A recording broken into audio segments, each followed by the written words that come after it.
Dude, we are live. Holy smokes. I'm gonna I get don't some feel music. alive. We're gonna get some music going here right meow though, that's for sure. Meow.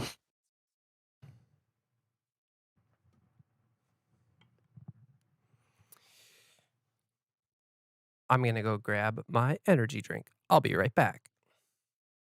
Okay. Okay.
Let's see here.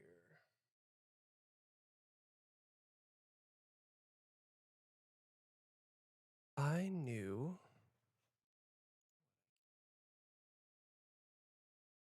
Let's try.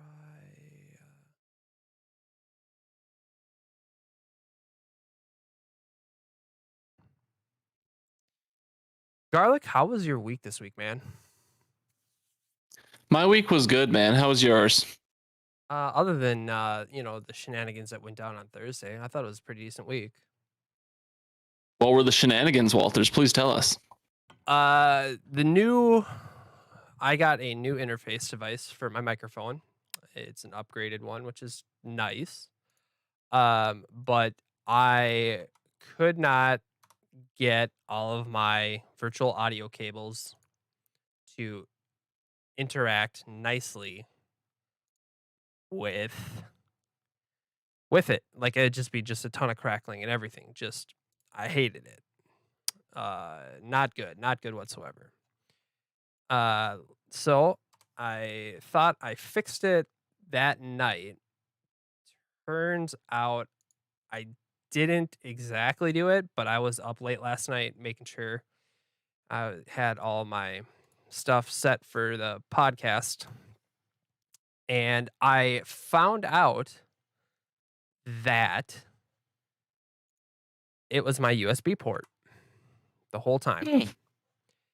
Your dang port, huh? I don't know why, but the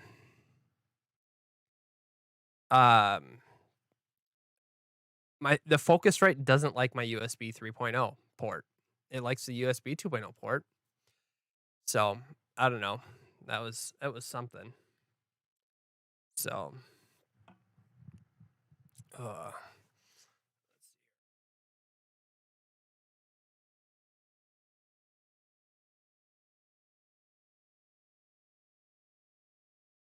that's perfect.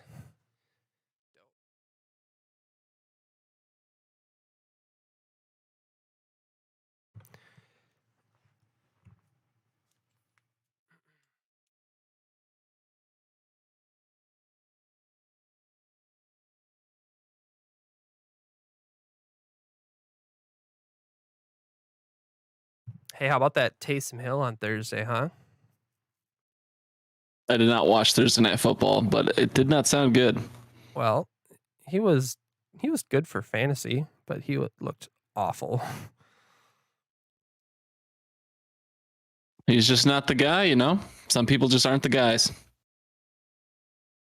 I thought I heard in his contract all he has to do is like stay healthy and he can get like well, no, maybe if he becomes the quarterback, like the starting quarterback, he can make like up to like $90 million, which is insane. And his contract is also all years voidable. His contract is monopoly money. Nice.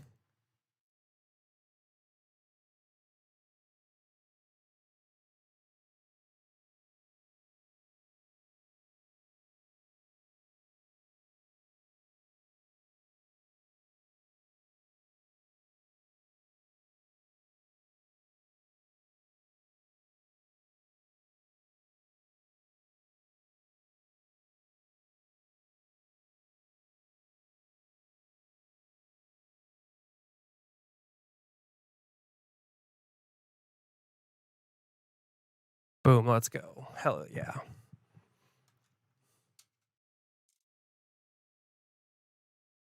What time is it? 7:12. A few more minutes here and we'll get her going. Okie dokie.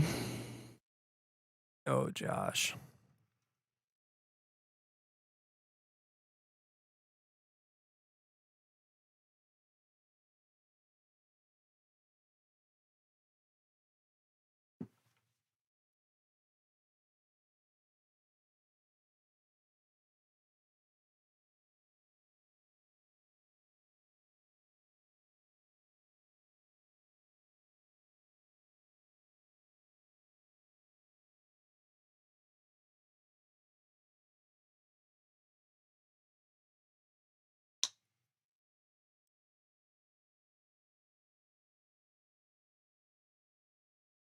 Are you digging the new tunes? If I'm supposed to be hearing music right now, I do not hear anything. Oh, you know what? That would be completely embarrassing of me. Let's see here.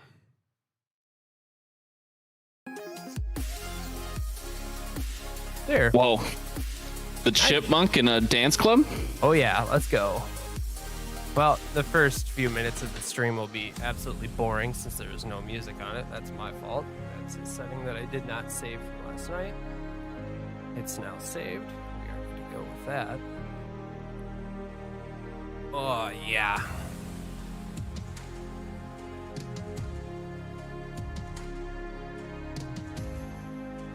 Ooh.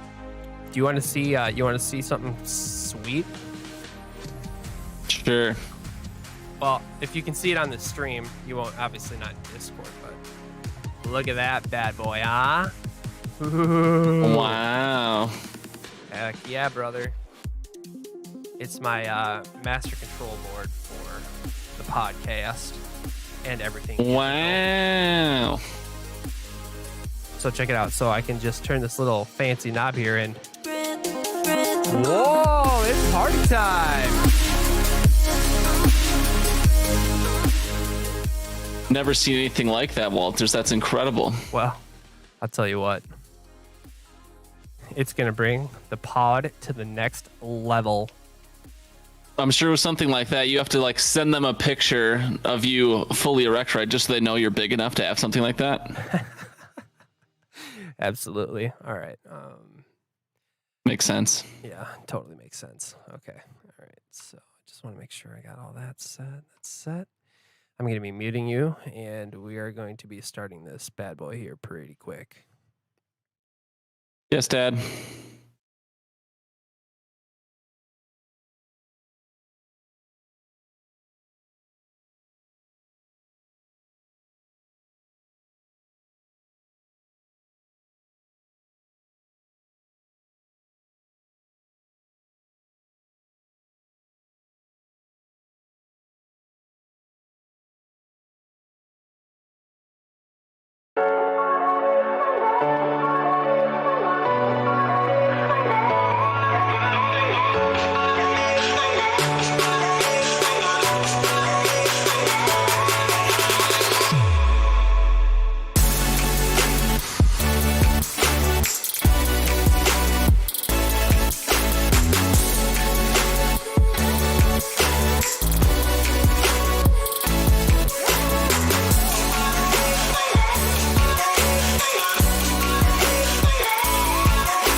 What if I did that? Can you hear me now?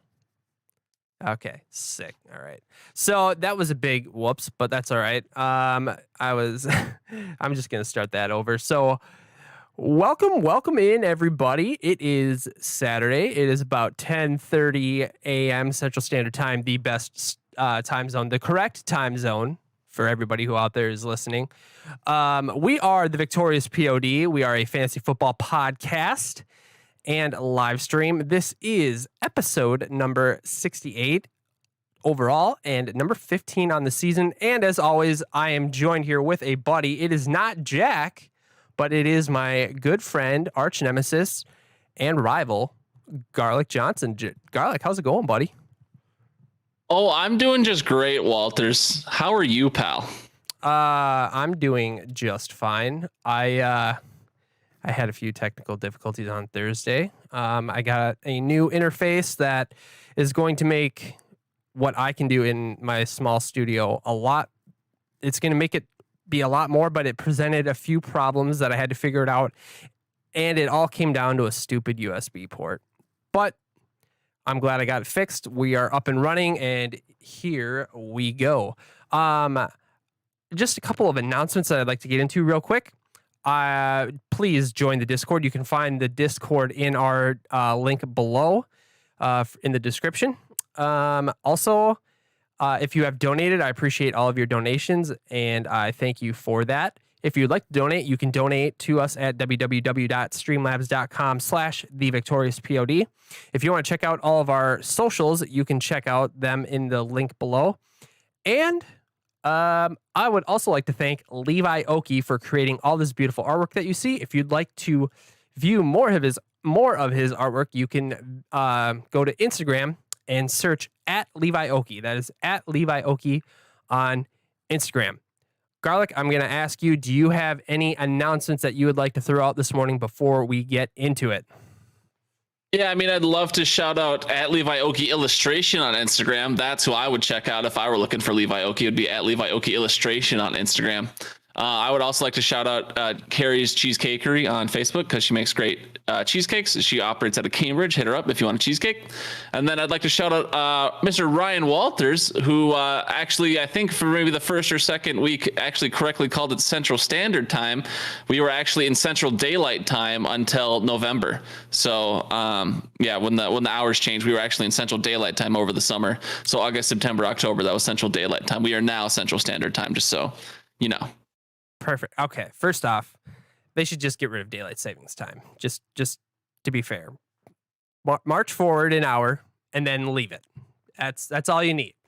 Okay. And then I just want to back up real quick. Did I mention Levi Oki's Instagram handle wrong?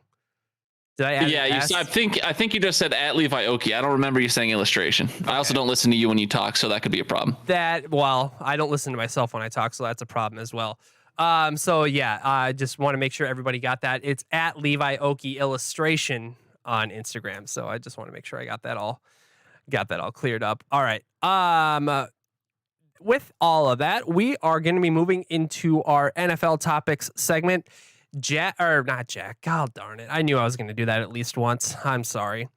Garlic, is there anything from the NFL this week that you found interesting that you wanted to talk about, maybe mention or anything like that? Anything from the NFL like that happened last week or that's happening this week? I don't understand your question. Yeah, like if there's anything in week 12 that was interesting or any week 13 headlines that you find interesting. I guess I was not prepared to answer such a question. I didn't find anything particularly interesting. No, I guess. Okay, not even the punishment handed down to Antonio Brown, Tampa Bay Bucks wide receiver, for having a fake vax card. I mean, that dude just can't get out of his own way. So I guess I'm certainly not surprised. I guess it's interesting. It's cool that the league would, suspend someone for having a fake vaccine card. Makes sense. Okay. Also, what about, do you have any thoughts on the Vikings game or any other games in week 12 that piqued your interest? Not really. I mean, the Vikings are, there's a very inconsistent team, and we were coming off a pretty emotional win against the Pack. So we shot ourselves in the foot a bunch of times, accidentally, some would say. So just couldn't beat the Niners. Way she goes. We definitely did accidentally shoot ourselves in the foot. Okay, so that is going to wrap that up. Let's take a look. We are actually going to be sliding into our next segment here then in our NFL. And that is going to be our NFL pick'em segment here. And we're going to just transition. And as you can see here, we have myself on top of the leaderboard again. Surprise, surprise. That is no big surprise at all, actually. But I mean, you're tied. Let's relax. You're tied with 3 other people. Okay. Then next we have Alex at 5, Jack, Foster, Luke at 4, Garlic, you're sitting at 3, and then our newcomers, Justin and Jared. Thank you very much for participating. They are sitting at 0. I mean, let's be very clear. This whole thing is a sham. You notice how you're missing weeks 3, 4, and 5. I got all 3 of those weeks correct. So ever since I realized you guys would not respect the sanctity of my picks, I've created my own game within your game. So this whole NFL pick'em is a sham. I understand, but there was some things going on behind the scenes with our co-host that I don't want to get into, and which is fine. I mean, you guys were clearly communicating. You could have just got the phone numbers and texted the people. You could have taken over, but you didn't, Walters. Didn't. I didn't. I just wanted to leave it alone for just a little bit. So until he was ready. So, but whatever. So this week, I don't have all of our picks in. I see that Jack is going to be picking Minnesota over Detroit. Alex is picking Indy over Houston. Foster is picking Philadelphia over the Jets. And Justin is picking San Francisco over Seattle. And the rest of my boxes here are blank. Who are you picking I'm going to take the Patriots over the Bills. Oh. On Monday night, I believe. It's the Monday night showdown. Yes, it is. That's who I'm taking. It is definitely that. I'm actually going to be... Oh, man. Who do I want to take? Do I go for the upset? I think I'm going to do it. I'm going to pick Detroit over Minnesota in this game. Last time... Walters, Walters, why are you doing that, man? Why? What do you hope to gain? Did you see the game last time we played them? It was awful. It came down to a field goal? No. Was it a field goal or a touchdown that won the game? I can't remember. But it was a field goal. It was definitely not what you wanted. And with Dalvin Cook being out, I don't know. It's hard to say. This team is so up and down. It's hard to say.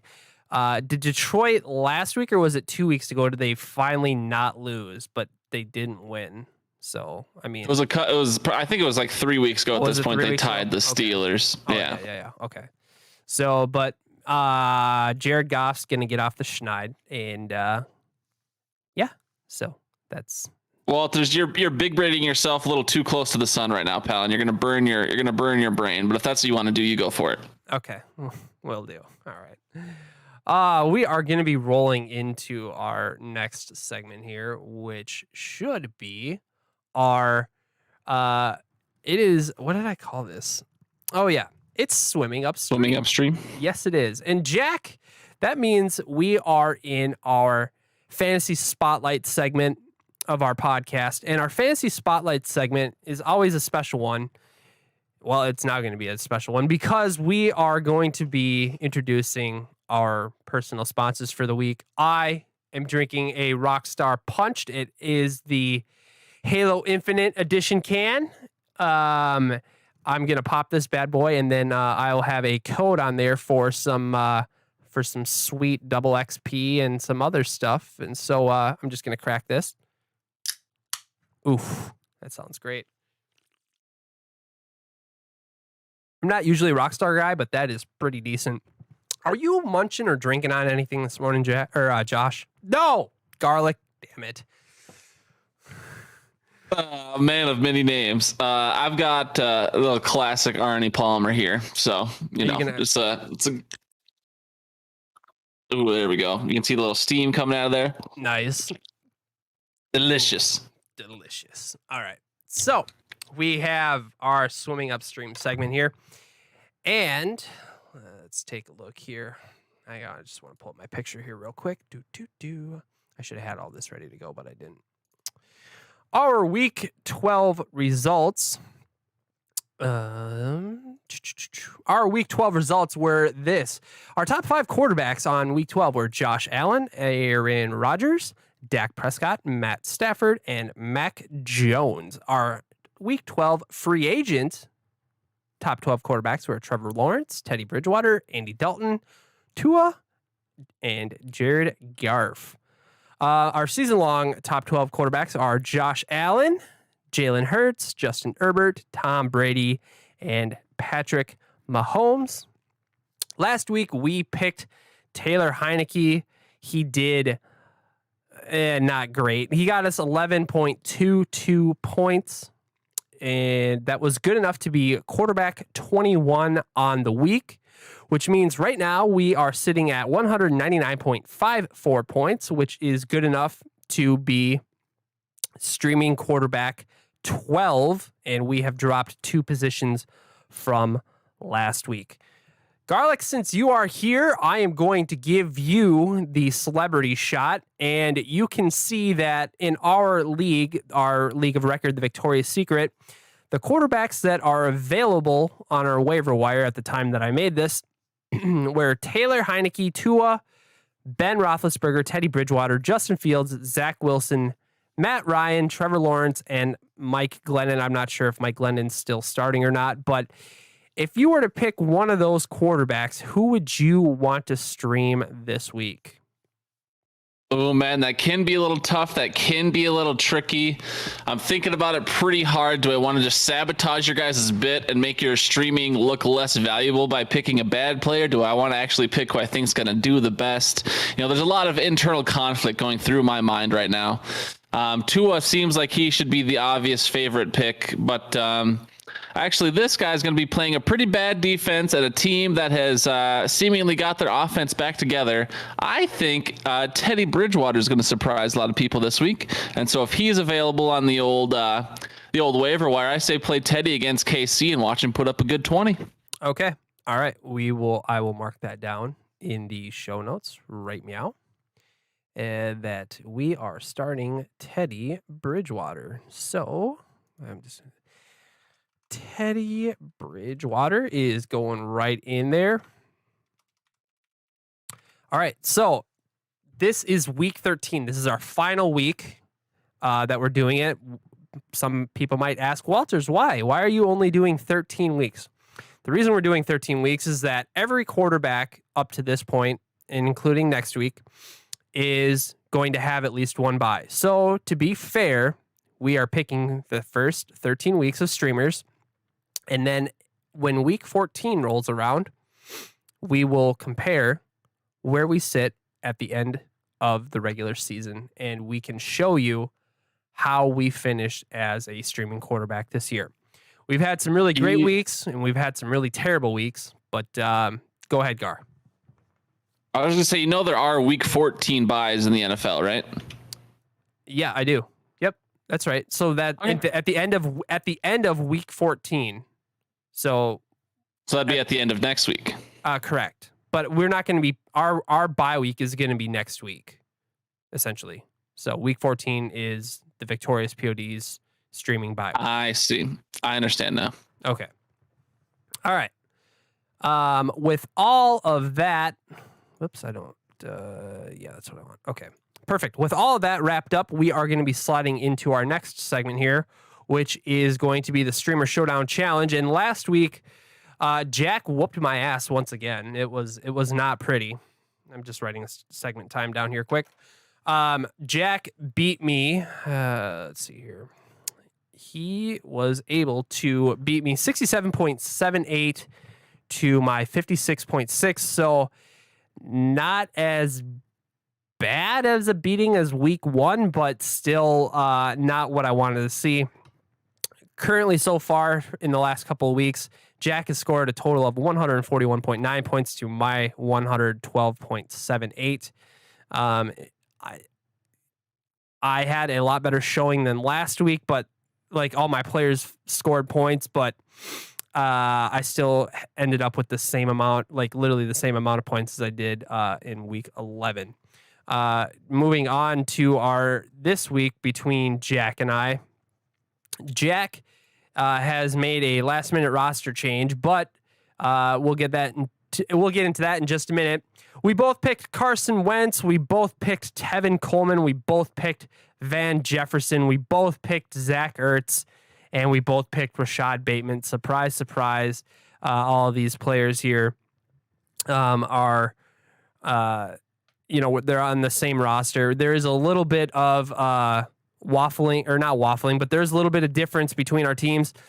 He did start Devin Singletary, Jack, him being Jack, and also he started Chuba Hubbard. Apparently that made it. I know it says Kendrick Bourne on the screen, but as I was looking this morning, he put Chuba Choo Choo, and so there's also that. I don't know if he's under 65%, but I mean, whatever. I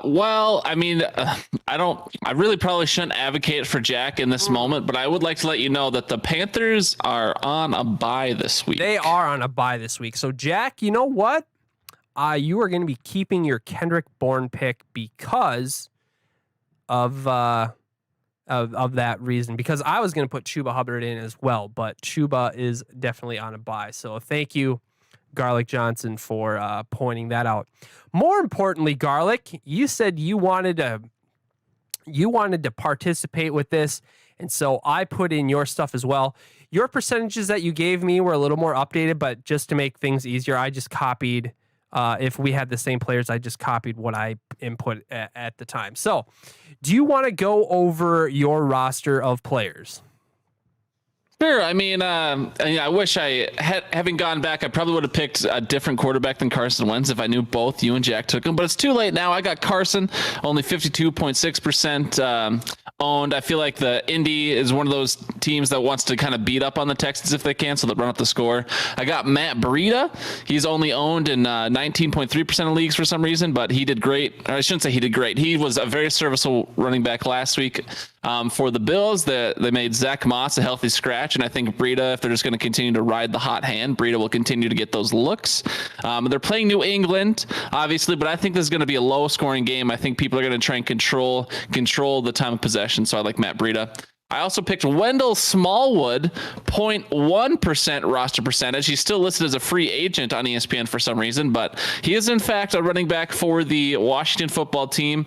Wendell Smallwood is supposed to be taking over the J.D. McKissick role this week. Obviously, he won't necessarily have the same chemistry that he had with Heineke, or that McKissick had with Heineke, but that pass catching role in Washington has proven to be valuable. So I like Wendell Smallwood. Van Jefferson and Kendrick Bourne, those are obvious how they're owned in less than 65%, and then for Kendrick Bourne, only 33% when I pulled the numbers. That's insane. You can see in the fantasy production, it's pretty obvious. Logan Thomas is a tight end, just a safe pick. He's coming back off injury. The Vegas game, they're probably gonna have to pass just a wee bit more. So I like Logan Thomas this week. Deshaun Jackson, I think, just has a good touchdown upside. Las Vegas Raiders love to stretch the field, and so just all it takes is one blown coverage for Deshaun Jackson to get that 60-yard bomb, and that's 12 fantasy points right there. And standard for the half-point PPR, that's 12.5. So I just like the upside with Deshaun, and so he's in my flex, and that's my squad. Okay. Only owned in 8% of leagues, Deshaun Jackson, I guess. Let me ask what your general thoughts are about this bit that Jack and I are doing. Do you like it? Do you not like it? I mean, you can be honest. It's fine. And the second question is how did you feel when you were creating this team? Were you like, this is disgusting, I don't like it at all, this is kind of fun, just trying to pick and choose? So let me reiterate. First off, general thoughts on this bit, and then number two, how did you feel building this team? Yeah, I mean, I think it's a fine bit. I think it's always great when you can always play a little game with your host. I always think that's fun. It probably makes it more fun for you too, because you're not only are you hosting a show, you're trying to out edge the other. It's nice to have a little parameter of only 60% owned or 65% owned. Obviously, that's going to affect different positions differently. Carson Wentz is a pretty darn good quarterback for being only rostered in 50% of leagues, 52% of leagues. That's because a lot of players aren't going to hold second quarterbacks, especially in redraft. So I mean, it's just kind of the nature of the beast, whereas the running backs were absolutely disgusting. I'm kind of answering both questions in one here, but I think it's a good bit to answer the first question. I think it's fine. It'd be hard to do fan interaction just because it would get ugly and it'd be a lot of management from the host. So it could be a good opportunity to get the fans involved as well, but that would just be really tough on you guys. So I wouldn't wish that on you. But yeah, I mean, the running backs were absolutely ugly. So I think you're really, really just swinging as big as you can. Like Wendell Smallwood owned in 0.1% of leagues. I was like, I know Kenyon Drake or David Johnson or whoever else are available, and those are names that people recognize, but their ceiling is maybe 10 points. So if I'd much rather take a swing, if I'm trying to really beat up on you or Jack, I'd much rather maybe Wendell Smallwood shocks everyone and puts up 15 just because he racks up a bunch of catches at the backfield or something. Who knows? It's possible. So this is one of those things, kind of like the daily fantasy I do. I'd much rather take a much bigger swing. So I'll either score 30 points or I'll score 100 points. We'll see how she goes. Right on. So I appreciate you doing this with me. That was really nice of you. Actually, you wanted to do it. You texted me saying, I want to do a stream team. So I was like, well, right. Yeah. I mean, if I'm going to fill in on the show for Jack, I don't want I am the show now. I am part of the show. I don't want a podcast light or a diet podcast. I want the full thing. The V-Pod will go on. The show goes on. Yeah, it sure does. It sure does. Okay. We are going to be moving on into our next segment, and I never wrote down that segment start time, but that's fine. we are going to be getting. Oops, I'm not ready for that part yet. Shoot. Okay. Let's do this. I can tell you've gotten really quiet, Walters. I don't know if you got further from your mic or something, but you're very quiet. Is that better? A little bit. Okay. Let's see here. We are getting into our Discord discussion questions. As always, Discord discussion requires you to have Discord, so please, again, join the Discord. The link is below. We are going to be getting into a few of the questions here that, excuse me, that people have left for us, and I am pulling those up here right now. And where are they? Here we go. We have Alex. Actually, no, let's see here. You started off, Garlic, with a question for us on Thursday. Do you want to read your question that you had? I would love to read my question, Walters. My question reads thusly.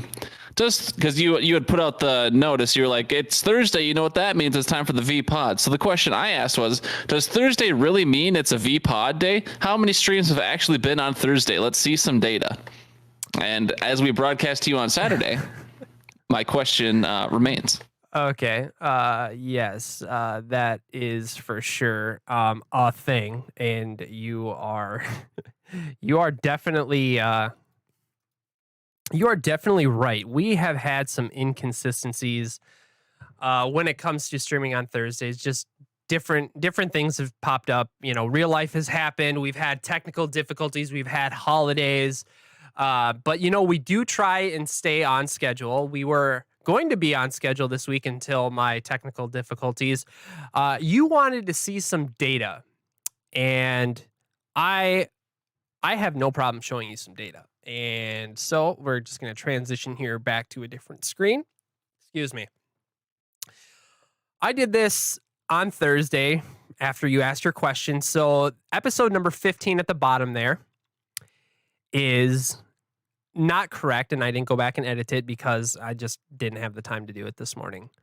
But if we would have streamed on Thursdays, we would have had our 10th episode out of 15 this season be on a Thursday, which would have been 66%.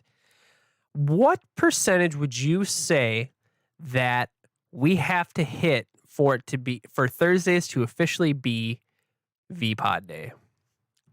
I mean, I probably would have said over 50. I thought it was less than 50%, I guess. I also don't watch live on Thursdays. I'm watching a different time because I play Pathfinder on Thursdays. So, I mean, to my threshold was 50%. I'm sure other people would have a higher threshold if you're saying you stream every Thursday and you're only hitting, you know, whatever it is, 60%. I'd say, you know, other people might hold your feet to the fire, but I thought over 50 would have been fine.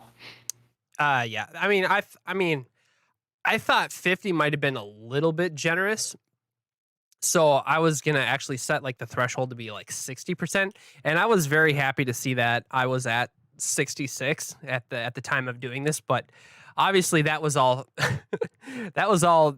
messed up due to my technical issues on Thursday. So, but we do understand that we need to stick to the schedule, and we will continue to stick to Thursdays as best as possible. As always, if you guys need updates when we are streaming, join the Discord, because every week we will tell you when we are streaming and if there are any issues. So please make sure to check that out. Moving on to our next question. Audio Al. Thank you, Audio Al, for asking us a question. And also, Garlic, thank you for asking us a question in our Discord. We really appreciate that. Audio Al says, would you drop AB if you are a playoff team? He's suspended until the fantasy playoffs. Okay, so if AB, that is Antonio Brown, wide receiver, Tampa Bay Bucks. He likes to carry around fake vaccination cards, which is a federal crime, I believe. Good for him. Walters, I can tell you sound like a robot right now. Oh, perfect. Let's see here. Let's back this up. Am I any better, or is this? Let's see. You are not any better.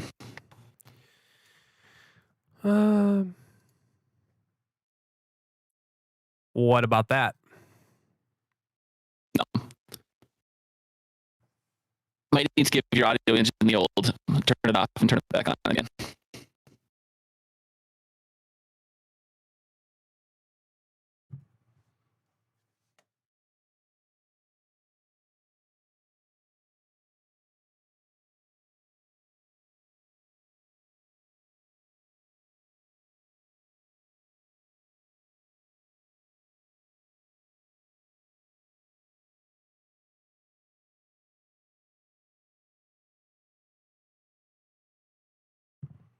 How are we sounding now?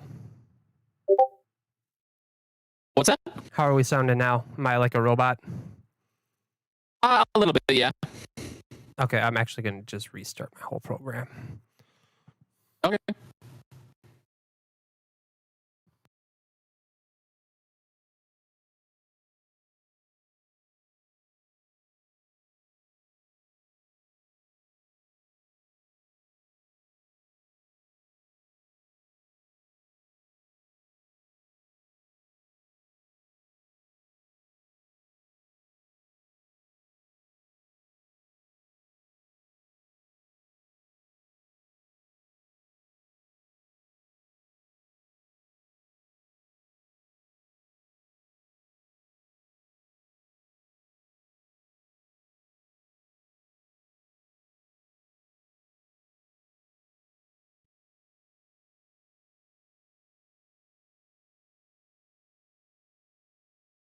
How are we sounding now? You still sound like a robot. Jesus. I mean, it could just be me. I can. I'll try and turn the volume up on my stream. No. Hold on.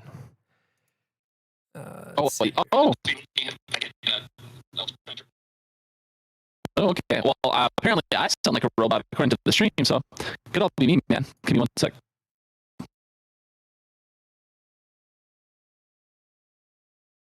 All right, Walters, go ahead and talk. Talking. Talk. Yeah, I guess it was all me. Look at that. Are you sure? Because it was partially me too. I may have been using too many system resources since I forgot to. I forgot to close Photoshop, so I might have been overworking my computer. So. Nah, okay. I sound good, and you sound good to my ears. The fantasy football hacks are accusing my internet. It wasn't my internet. My internet connection's fine, but I appreciate the feedback. Let me know it was me. Sweet. Hey, check the chat, shout out to the fantasy football hacks podcast. Go search them out on YouTube. Go find Face Esquire on twitch.tv/Face Esquire. He is your political hacks and your fantasy football hacks host. And they have some really interesting and entertaining content, and they are always supportive of the program. So shout out to those guys. All right, I'm going to bring us back in here, and we are going to do that. I apologize for the delay, everybody. That was my my bad. I'm just going to start all over again with the AB part, because I'm not sure exactly where I started sounding horrible at. Audio Al asks us, would you drop AB if you are a playoff team? He's suspended until the fantasy playoffs. Also to Echo Garlic, I don't want to depends. Okay, so as of right now, Antonio Brown not coming back until week 16. Right? Or is it week 17? It's fantasy championship week, right? I think that he comes back. I believe it would be week 16 because he would be he's suspended for week 13, 14, and 15. That's 3 weeks. So he is coming back for semis. You have Mike Evans, you have Chris Godwin, you have Antonio Brown, you have someone named Tyler Johnson. Sky Umau, roll the boat, go Gophs. And then there's this little guy by the name of Rob Gronkowski. Just a beast. Now, that's a lot of targets. And I haven't even mentioned any of the running backs, even though they don't throw them the ball. But I'm not starting Antonio Brown. Are you starting Antonio Brown? Actually, that's not even the question. Are you dropping him? I'm not dropping him. The reason I'm not dropping him is because of an injury. If someone on my team is injured and I need a player that is startable, I'll do that. But for the most part, I'm not dropping him. I'm not starting him unless I have to, but the question is, am I dropping him? I am not dropping Antonio Brown. Your thoughts? Garlic.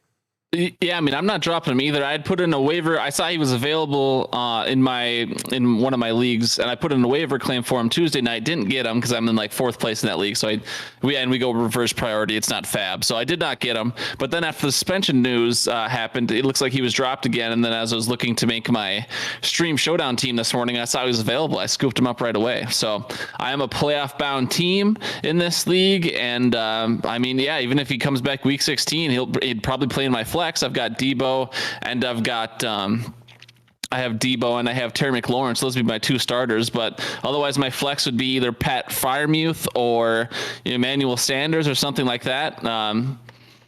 Or some waiver pickup if someone else big name gets hurt and I can get my claim in. But I don't see any reason not to have Antonio Brown if he could be the difference between you and losing in the semis or not. So I'm picking him up. I'm holding them, whichever works if you're a playoff bound team. It depends on the makeup of your bench, but he certainly would probably have the highest ceiling of anyone on your bench. So I would definitely hold and pick up if available. This is to note. I know it was last year and whatever. Antonio Brown was on my championship roster last year. He started, and I believe he actually did pretty well in that game. Let's take a quick look-see here. I'm going to just pull it up here because I can never, ever stop looking at the amazingness of 2020 in my fantasy season. Oh, yeah. A lot of roster baiting. Oh, yeah. Well, I mean, wouldn't you?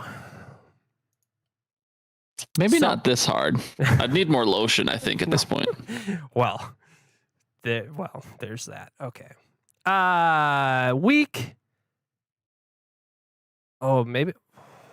Week 17 was not our playoff last year, but week 16 was. Let's take a look here. Let's take a little look-see, huh? Week 16, last year's championship. Antonio Brown scored me 9.5 points in my flex. So that's not bad. The week after that, he went off against Atlanta because Atlanta's a terrible team. He had 25 points. But so, I mean, there's that. But that was last year again. So just food for thought. Moving on, we're taking up way too much time with that. Next question that we have here. What are some, Alex, thank you. Foster asks us, what are some bold predictions for fantasy playoffs, and give me your predictions of championship teams and winners. Now, is Foster asking us who is going to be the fantasy victor in our league, or is he talking about which players are going to be on our championship roster for fantasy? What is your interpretation of that?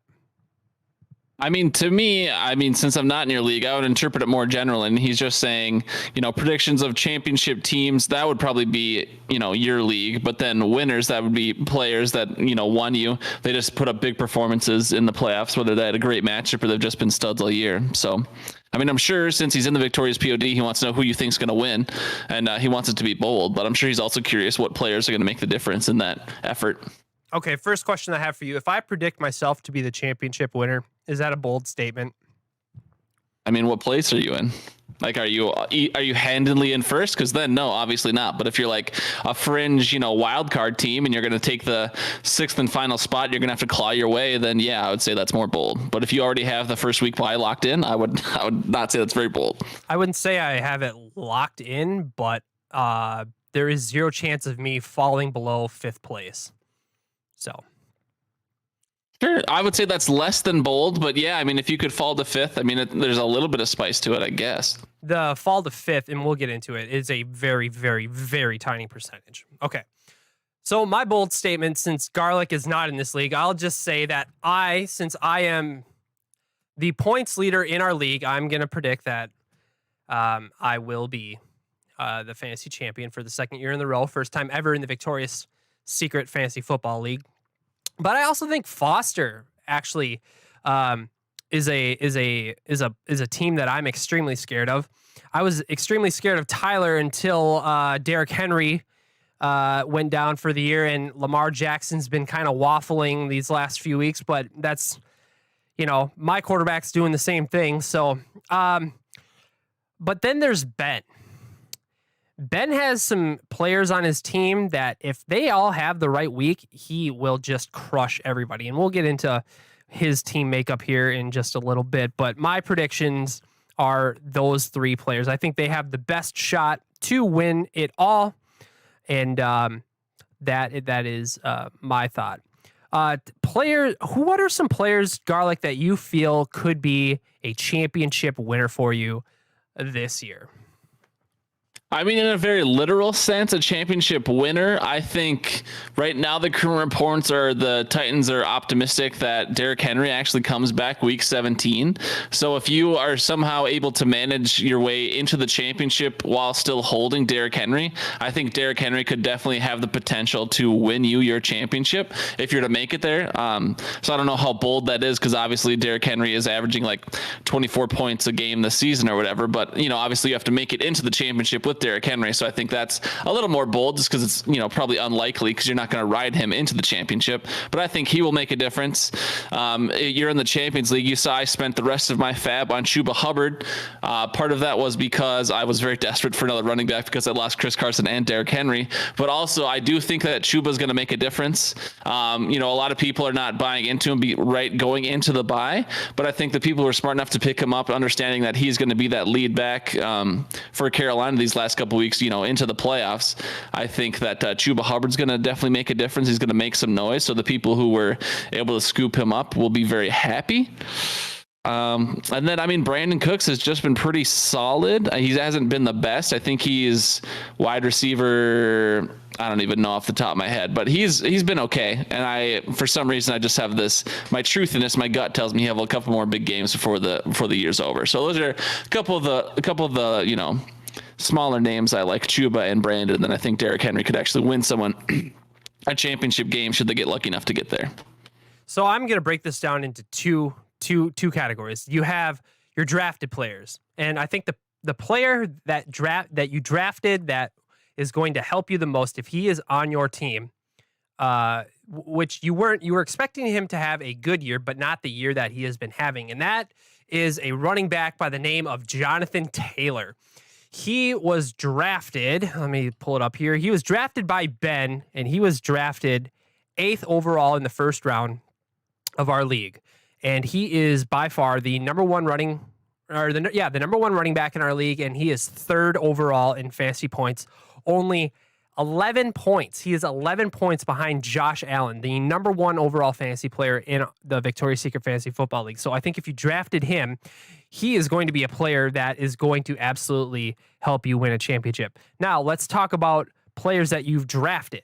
Or not drafted, I'm sorry, players you might have picked up off the waiver wire. And I'm talking about a little running back. He's probably not little, but on the Arizona Cardinals, there is this guy named James Conner. He was the number 2 running back behind Chase Edmonds coming into the season. And he wasn't picked up, but I don't know if a lot of people drafted him. In the Victoria's Secret, Jack drafted James Conner, 86th overall. That is an 8th round pick in our league. And I can imagine that James Conner has probably made it to the waiver wire in a bunch of leagues and was picked up. Another person that I would like to say, and I'm probably... Okay, this one's better for my my waiver one. And it's actually the same person, Jack. He picked up a person by the name of Cordarrelle Patterson, Atlanta running back. And he has just been an absolute stud this year. Let's see here, I'm looking at his point totals right now. Week 1 and week 10 were the only weeks that he did not have double-digit fantasy points. Other than that, he's gotten you double-digit fantasy points throughout the whole season, except for week 11, which he did not play in. And 2 out of those weeks, he has scored 25 and 29 points. Otherwise, you're looking at mid to upper teens. So this is a player that I feel can really be a player that if you picked up off the waiver wire, he is definitely going to help you in your championship roster. I don't know if I can think of anybody else off the top of my head. I mean, there's a million players out there that could help you. Yeah. Speaking, do you have any other? There's one more player that came to mind for me, Walters, and they've been inconsistent. They're only the wide receiver number 32 right now in standard and the wide receiver 40 in PPR. So I'm sure they're not on a lot of people's radars, rostered in anywhere between 60 to 70% of leagues. But I do really like Van Jefferson. Obviously, OBJ has come in to take the number 2 role, and Cooper Kupp is potentially is going to win the receiving triple crown this year. But the remaining matchups for Van Jefferson are Jacksonville, Arizona, Seattle, Minnesota, and Baltimore. And so, of all those teams, Arizona and potentially Minnesota would be the worst passing matchups. And we've seen both Minnesota give up big wide receiver performances, and I remember Minnesota ourselves had good receiving performances against Arizona. So, I mean, I think there's just a lot of cake matchups, and if a lot of the attention is going to, OBJ, who can just kind of stretch the field, and you always have to respect him just enough so he's not catching those fluke bombs, and Cooper Kupp, who's been dominant, I think Van Jefferson definitely has the potential to win you a game or two. He might put up 5 and lose you the week, but he could also put up 20 and win you the week, depending on what your scoring settings are. So I like Van Jefferson as well. Right on. Okay. I think that's all the time we are going to be spending on that question. I loved the topic, Foster. I really liked that we were able to really dig in deep and sprinkle in some fantasy opinions there for you. We're going to be moving on to our next question right now. Oh, also one thing, Face Squire, the Fantasy Football Hacks, he commented on this question. He thinks Julio Jones is a league winner. Thoughts on that?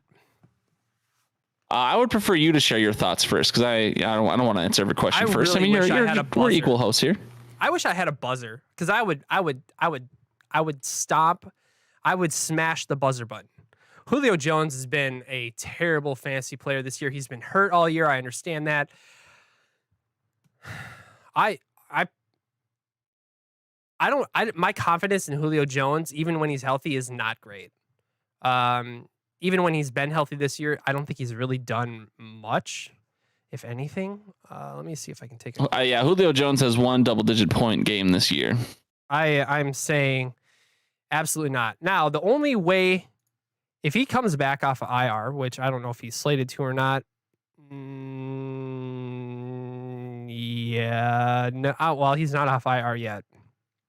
But if he were to come back, is AJ Brown out for the rest of the year? Is he Dunsky? I honestly don't know. I believe he was just placed on injured reserve. So if he came back, it would be in the Antonio Brown timeframe. So not until the semis, I believe. I could have my weeks missed. Oh, I guess he was placed on IR a week ago. So he could come back 1 week sooner, but that's if he can, heal in just the 3 weeks required. If Julio Jones comes back healthy and he is the top wide receiver out there in Tennessee, do you feel like he has enough in him to be fantasy relevant? Well, I'm seeing at Jackson. So week 14, Jacksonville, that'd be a pretty cake matchup in theory. They're playing Pittsburgh, who Pittsburgh has been pretty trash, but if there's anything good, they have a couple good corners out there. If I remember correctly, I haven't been paying too close attention to Pittsburgh this year. San Fran has been a pretty good team this year. They really like to control the clock. And then Miami is week 17. So I don't know that I really like a lot of those Julio Jones matchups. I could be totally mistaken. I could be, just not paying close attention to what these defenses actually doing this year, and I'm just using prior years to inform my decision. But I think I'd have to be with you, Walters. There you go. I think I would not say Julio Jones will be a league winner this year. Face Esquire, why don't you tell us why in the Discord, or you can comment here on our YouTube video, why you think Julio Jones is going to be someone that you think is a championship winner? Also, last question, and then we're going to be moving on here. Face Esquire asks us, is Alvin Kamara, which one is it? I always say it wrong. I mean, I always say Kamara, but yeah, I guess I don't. Okay, it could be like the Tyrod Tyrod thing or the Kelsey Kels thing. I don't know. Is Alvin Kamara the most handsome man in the United States? I certainly don't think so. If you just look into the NFL, Jimmy Garoppolo is significantly more handsome. Oh yeah, so. Jimmy Garoppolo. Oof. Is Ryan Gosling? Is he American? Or is he Canadian? Could be. It could be a sneaky little Canadian in there. I'm not sure, but okay. Because Ryan Reynolds definitely is Canadian, right? I believe so. Yep. Damn it. All right. So I'm gonna go with Ryan Gosling is the most handsome man in the United States. So there is that. I mean, it depends on what you're into. Channing Tatum also very handsome. Obviously we're not talking football players. You just said most handsome man in the U.S. So, yeah, I mean, Jimmy Garoppolo is more handsome, and he's just in the NFL. And if you look at the rest of the U.S., there's plenty of pretty people here. I know we import a lot of our pretty people as well, but the list could be endless of people more handsome than Alvin Kamara in my mind. All right. Anybody who's watching out there, Face of Squire says we're all crazy, but that's fine. If you want to comment on who the most handsome man is in the United States, why don't you tweet at us, or why don't you go to our YouTube page and comment on the video, who is the most handsome man in the United States? And we'll come back to that next week. All right. That was a lot of fun. And we are going to be moving on here into our next segment now, and that is going to be our this is the part of the program where we talk specifically about the Victoria's Secret Fantasy Football League. But don't worry, guys, we have a lot of fantasy info, opinion on players that you have on your roster as well. So even though we're talking about a team that you know nothing about, or a league that you know nothing about, the information is still worth listening to, and it is entertaining and exciting. So do not touch that dial. I'm just going to write down a time here. And moving on, we have our week 12 matchups here. And so let's get over to that.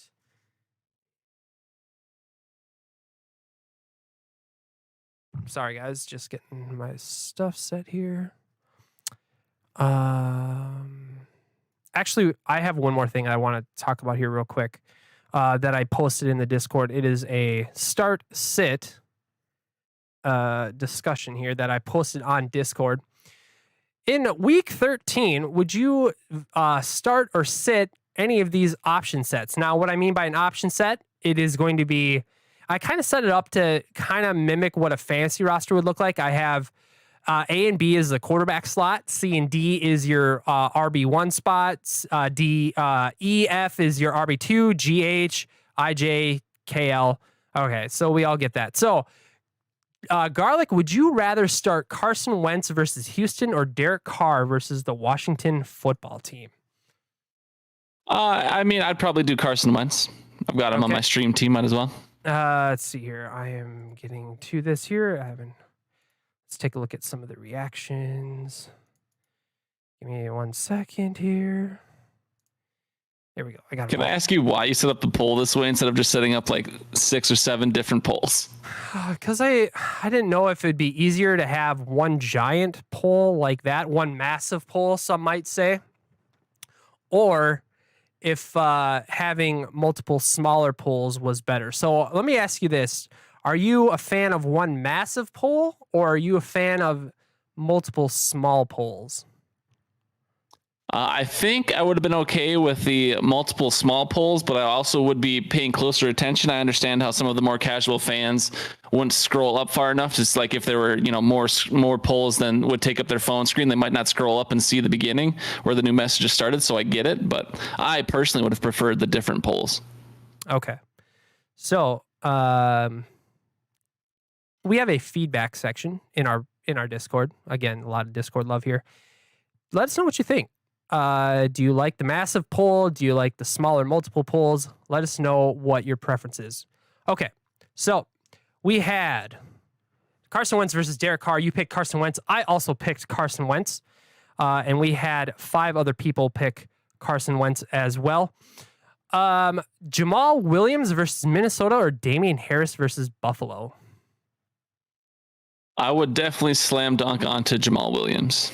Okay. I believe I picked that one as well. And that was the most popular one as well. We had 6 people pick Jamal Williams versus Minnesota. Are you a Tevin Coleman or a Mark Ingram guy? And try and think of this before Thursday night's game happened, because we all know that Mark Ingram had a terrible game. Sure. Yeah. I mean, going into it, I definitely would have picked Mark Ingram just because I thought he would have had the higher ceiling. I know that there's a QB question. Like the Saints were down a lot of players. I understand that, but I definitely would have picked Mark Ingram over Tevin Coleman, no question. Okay, and so the polls say that I'm looking at this badly. Hold on one sec. People favored Mark Ingram as well. We had 5 people.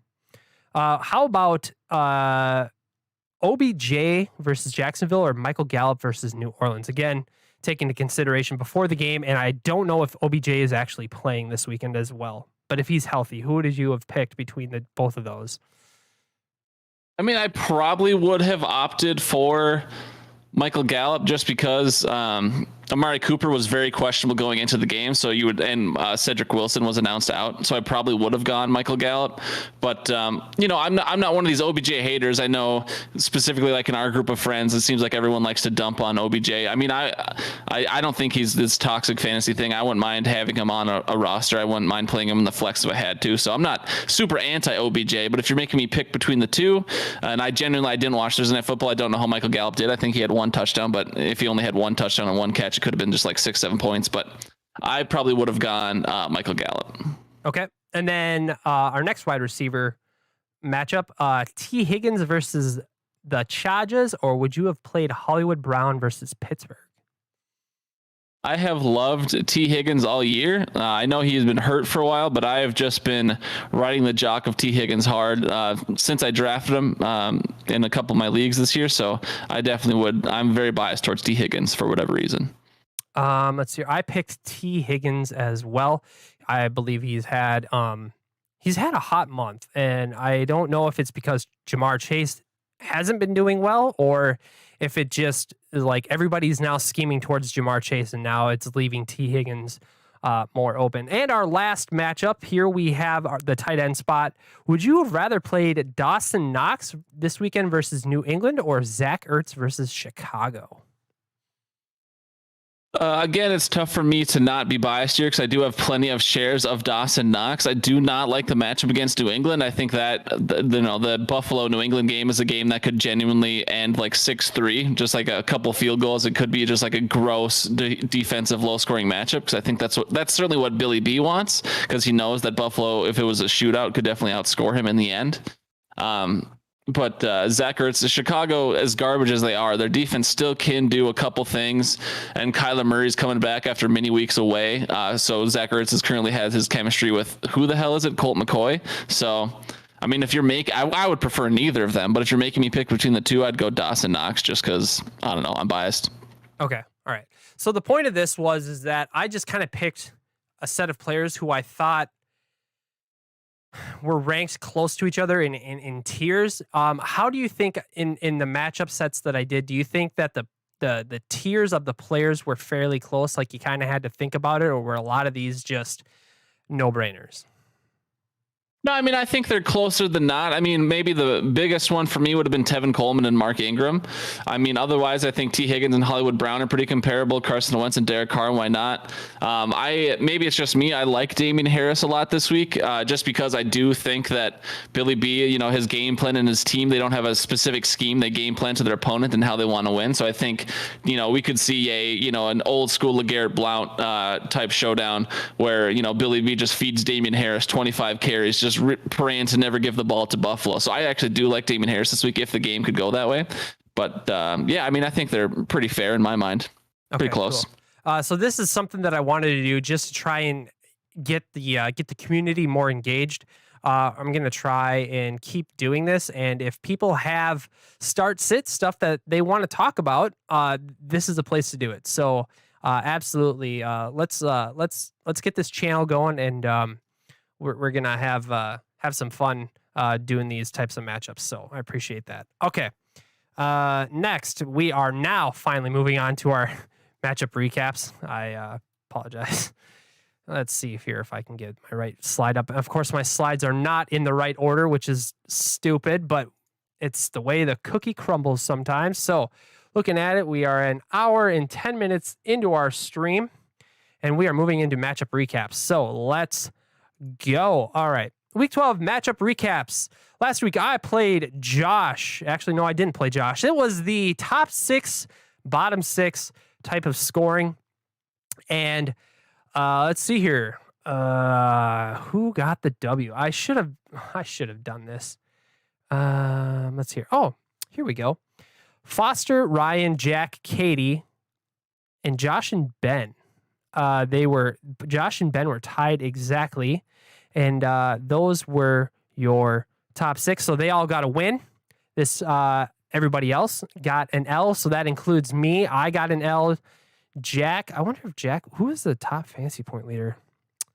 Oh, that'd be Foster. Foster was top at 129.6. Jack, he had 103.72. Followed by Ryan, he had 108.42. Katie, she had, I'm trying to find her. There she is, 86.42.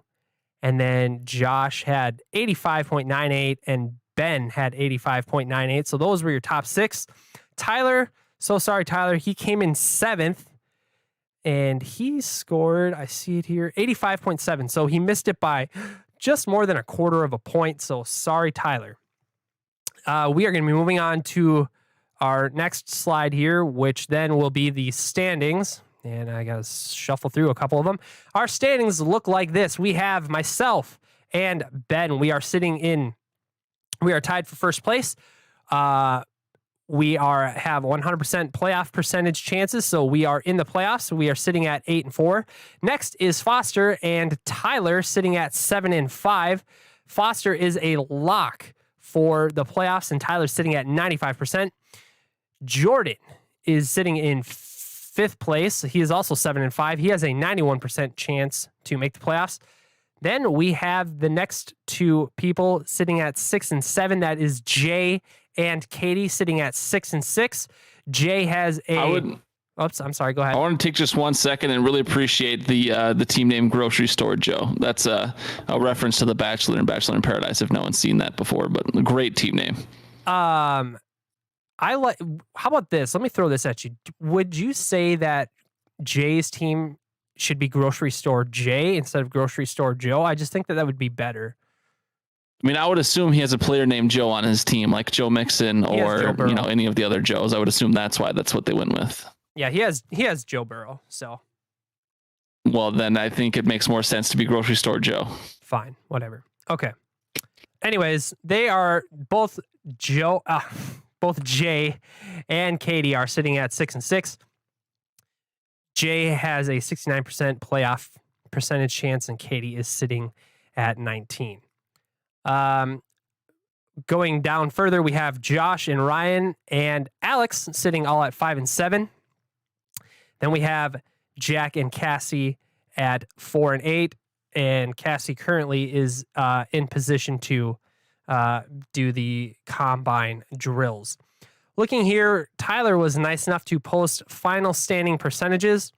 As you can see up at the top, I have 0% chance to get into 6th place, a 0.33% chance to hit 5th, and then a 1.75% chance to hit 4th. So more than likely, just because of points, I'm going to be sitting in 1st place for the rest of the season, but I can be trounced, and Ben would be the closest person to me to take 1st place. The most interesting thing that I wanted to point out was the last place percentage chance. Cassie has a 75.95% chance to take last place, and the next person closest is Jack. So those two are definitely fighting to make sure that they do not come in last place, so they have to do the NFL combine drills before the draft next year. That would be the punishment for taking last place. Do you have any thoughts on any of the items that you have seen here, Mr. Garlic? I mean, yeah, while we were sitting here, I knew I obviously had done draft grades for you guys at the beginning of the year, and I won't go through every single grade, but I was curious because I remember I had hated Cassie's team and I had hated Al's team, and I had ranked Al to finish 10th and Cassie to finish 11th. So I feel pretty good about that. I think I still have those voicemails. I'll have to go check and see if I do or not. I don't know. So I mean, I have a full spreadsheet of all the info if you ever need it at any point, but you can share it in the Discord. It's up to you. Sure. So, all right. Let's move on to our next one. We have our week 13 offers report. Time we got here 1:14.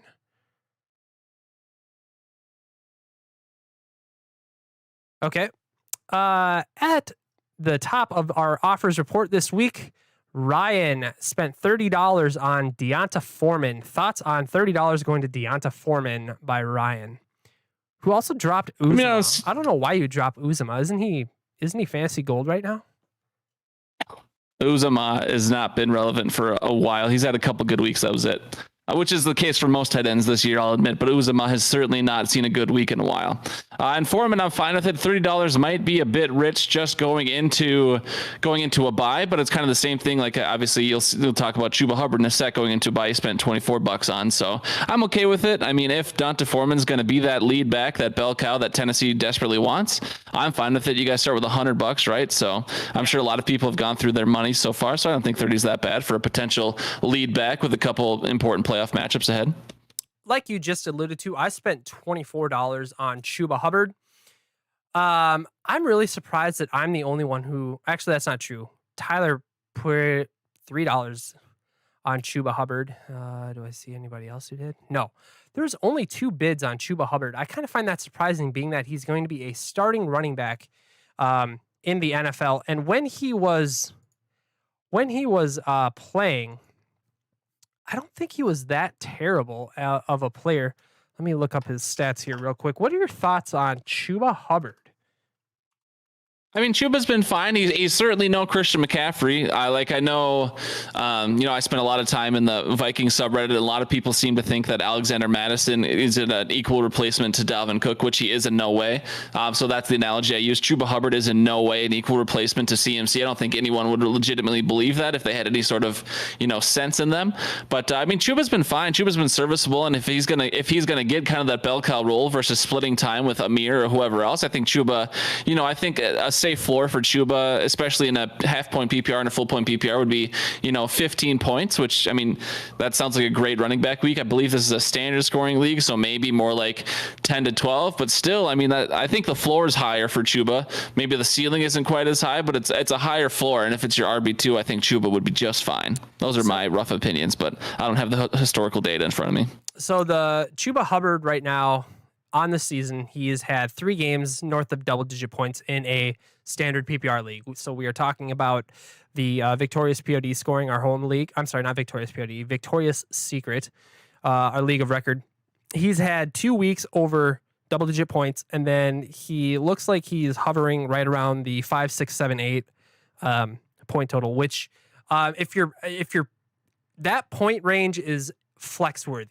So I essentially picked up Chuba Hubbard as a depth player, and I will, if I need to, I can put him into my flex, but I'm not expecting anything massive out of him. I just don't want, less than 5 points coming from my flex spot. And I feel like, let's take a look at the matchups that he has in the weeks coming up. He's got Atlanta, Buffalo, and then Tampa Bay. So really you're only looking at week 14 for him to be really able to do something, but week 15, 16, and 17, Buffalo, Tampa Bay, New Orleans, those matchups are definitely matchups that you don't want to be playing him in. Not only that, you also have Cam Newton, who's kind of he kind of can throw a wrench in everything, because once you get down to the goal line, Cam Newton has been known to run the ball into the end zone. So I definitely picked him up as a depth pick, and I don't see him necessarily being a fantasy playoffs matchup winner for you. So any thoughts on any of that before we move on? I mean, yeah, it's always that tough, matchups versus opportunity. Certainly he'll have the opportunity to do good, even if it's against tougher opponents like Buffalo and Tampa Bay. But, I certainly don't think it's a bad stock to hold, because you can see how he performs against Atlanta. And, if you're going to play him in a week, that'd be it. And then, depending on what you need, week 15, week 16, I wouldn't be afraid to play him. So who knows? All right, real quick here. Jordan added Boston Scott for $6. Cassie added Daniel Carlson for $3. That's a money pick. Let's see here. Jordan also picked up the Rams defense for $2. Tyler picked up Foster Moreau, tight end Las Vegas. Foster picked up Devontae Parker for $0. That's a great value. And Cassie picked up Darrell Williams, running back Kansas City, for $0 as well. Any thoughts on any of those players that I just listed out? Yeah, I mean, Parker, you said it's a great value. I'll just point in on that one. It's if they play. I mean, obviously Devontae Parker, I think, has played maybe 1 or 2 full games this year and just keeps getting banged up. So if they play, it could be fine, but it also could just be a waste of a roster spot because who knows? Devontae Parker could play one more game and tweak a hamstring again or break a finger or whatever. Seems like injuries will forever plague him as a player. So who knows? Let's see here. I was looking at this stuff last night at 3 a.m. When I was talking with my buddy Jimbo Slice and Face Esquire. This guy actually came up. Let's see here. Let's take a look because I thought he had more. Yeah, I thought he played in more games than just one. I thought he actually, when he did play, he was having some. Pretty decent. Yeah, games. It was not just one game. Maybe I just said one game. That's not true. But it's only been a couple games. It has not been a lot, and he hasn't been a target whore when playing. But obviously, you have to be on the field to play. It's been 5 games he's played in. 5 games. He's had 1 game over double-digit points. We were looking at it. I think he was being the target whore at the time. I think he had out of those matchups, I thought he had double-digit target. Oh no, he didn't have. He had only 1 double-digit target, and then the other games he had 7 and 9 targets for each of those games. The one thing that is different about Devontae Parker coming back into the fold right now is you had this young wide receiver by the name of Jalen Waddle. Do you think that when Devontae Parker comes back that the targets are now going to be going back to Parker, or is Jalen Waddle still going to be the guy for Tua? I mean, I think it just depends on how the defense is playing him. Obviously, Jalen Waddle and Tua came into, when Jalen Waddle was drafted because they already had a relationship at Alabama. And that's why they've, Jalen Waddle's like, one of the top 3 targets since Tua has come back healthy, or top 3 in number of targets, I should say. So, I mean, clearly he loves Jalen, but at the same time, if defenses start playing Jalen harder, then, he's going to have to throw to someone, and Devontae Parker clearly someone he will happily rely on as well. If you're going to make me pick between Jalen Waddle and Devontae Parker, I would pick Jalen Waddle to get more targets. Alex, Audio Al, is in the chat saying Waddle is the alpha. So I would have to agree, but I do believe he might even be the sigma. He might be. I would say, though, that Devontae Parker should be someone that you should at least stash and see, because if you need a flex play, if things go right, he might be someone that you can slide in. So definitely a stash. I would not start him until I see what he does. Moving on, we are going to be going into our final Victoria's Secret segment here at 1 hour and 22 minutes. We're doing great here, guys. This has been a lot of fun. Let's transition into our next scene here. And we have, it's going to reload now. Perfect. Why don't you? I will say, while your thing's reloading, another reason why Devontae Parker's stocks are probably a little bit lower. He does have that week 13 bye, so you could pick him up and potentially play him against the Giants if he gets activated today. Otherwise, you're not playing him again until week 15, which admittedly is against the Jets, but still, it's like he's not going to get you into the playoffs, I guess is the point, because he'll miss next week. So, okay, I apologize about that stream quality for the last 30 seconds there. My browser scene was loading. I'm probably going to have to change that up. I'll probably not be able to do live stuff like this anymore. It's just too hard on my internet. Let's take a look here. We have this again this week, guys. We are talking about top 6 scores. As of right now, the first matchup set that we're looking at here is we have Jordan versus Alex. It's not really versus, it's just the set that's going on. What do you? Let me start with this. Alex right now is projected 89.4 points, and Jordan is projected 94.9 points in this matchup. Are there any players on Alex's team that concern you or do you think that might have a breakout game? Let's start with breakout games. Do you see any players who might have a breakout matchup? I see Chase Claypool is in his wide receiver 2 spot. That's definitely a home run type of play here for Alex. Right. Yeah, I guess I'm not expecting too much of the Chase Claypool. You could certainly hope for, Antonio Gibson's obviously his RB1, but Antonio Gibson is also playing with a hurt, JD McKissick and whoever else. So Antonio Gibson could be looking at, maybe not 100% snap share, but 80 to 90% snap share. And, when you're on the field, you get more opportunities, even if it's just a dump off in a pass play because you're the check down. So Antonio's projected only 13. He could easily put up 20 to 25, I think. So that could be a home run play just based on the projection, even though he's already slated to do good.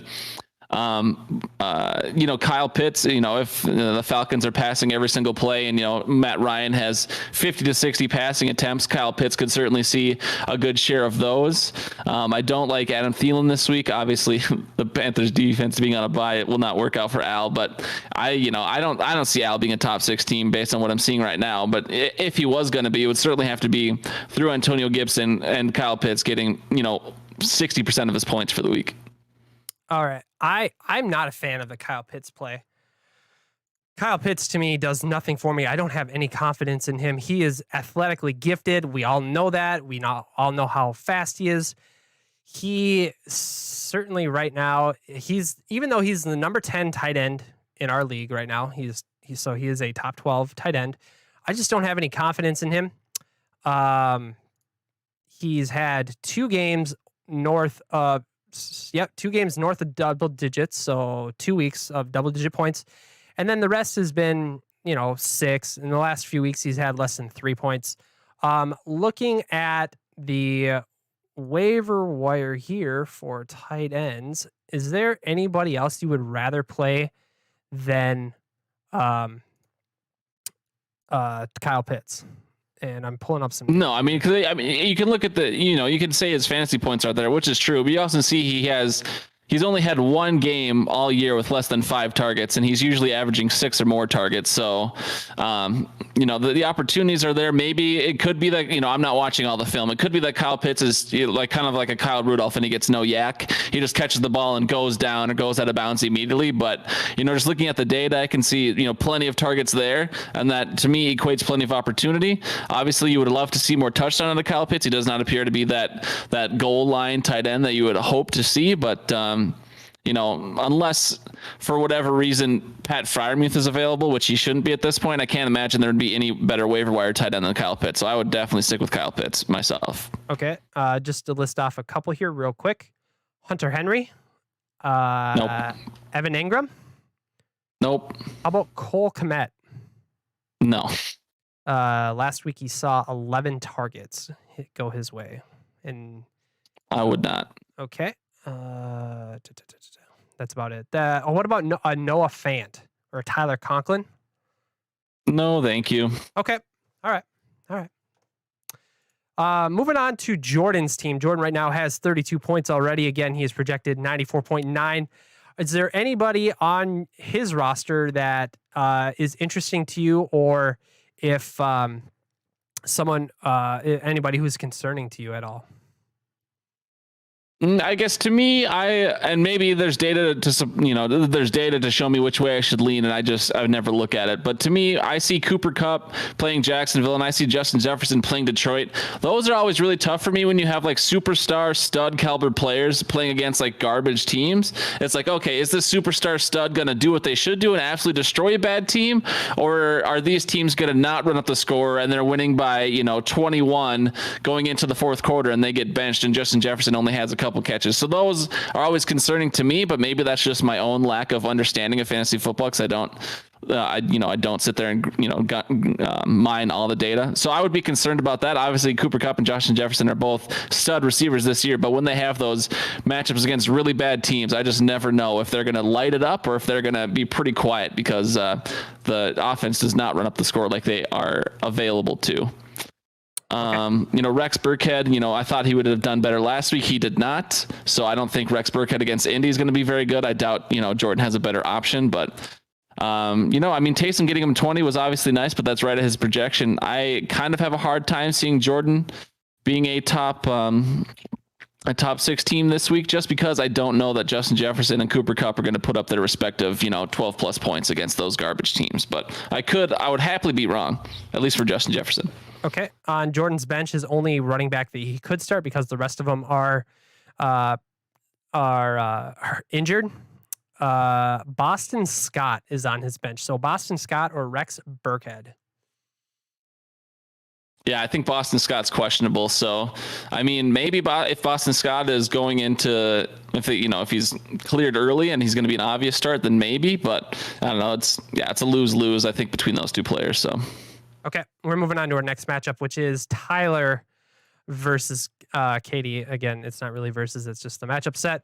Tyler is projected 105.4, and Katie is projected 81.9. Also, I just want to backtrack real quick. I believe Jordan will be a top 6 pick this week. Let's take a look at Tyler's team here real quick. He's got Lamar Jackson, Joe Mixon, Devonta Freeman, Jamar Chase, Brandon Ayuk, Foster Moreau, Javonte Williams, the Eagles defense, and Evan McPherson as kicker. Are any of those players, do they raise interest or concern to you? I mean, I will answer this question. I want to make sure you're answering these questions as well, because obviously this is your league and your pod. But I mean, Joe Mixon has been very, very solid this year. I have traditionally been a more of a Mixon hater just because he seems like he gets banged up plenty, but he has been a very reliable running back this year. I'm salivating at that. I'm salivating at Jamar Chase. I do believe that Bengals-Chargers game should be more of a shootout type game.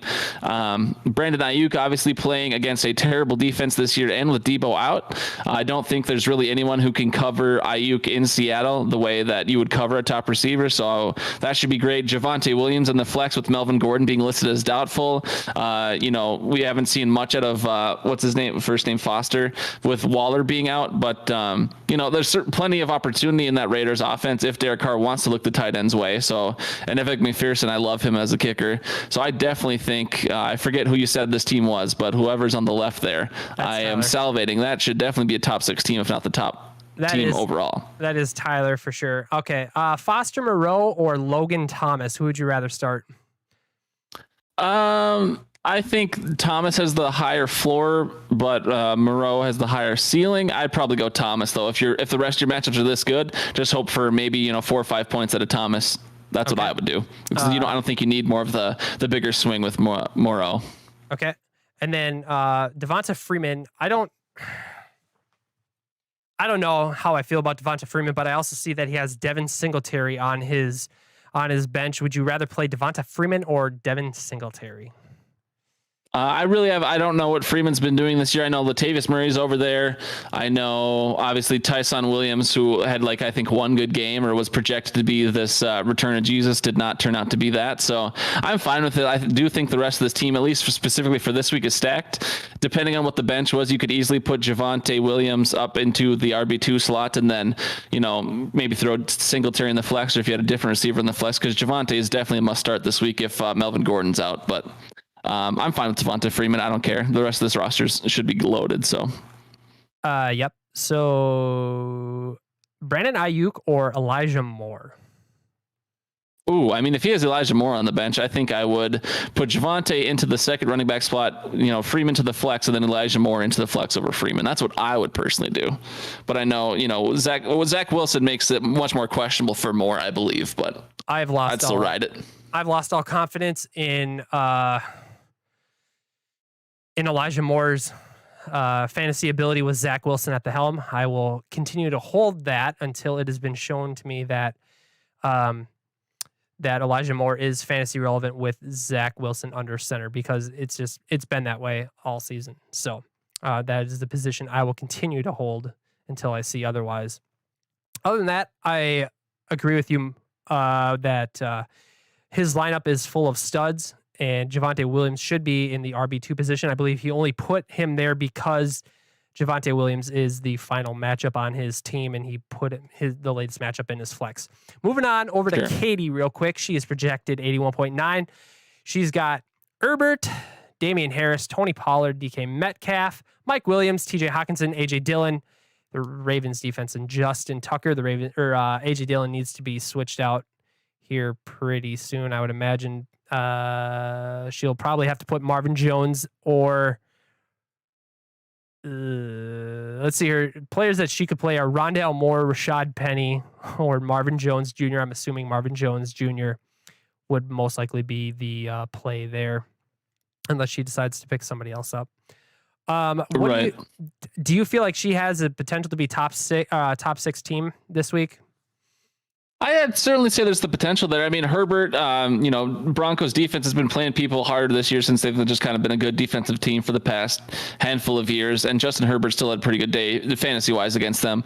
So I think playing against a softer matchup against, Cincinnati?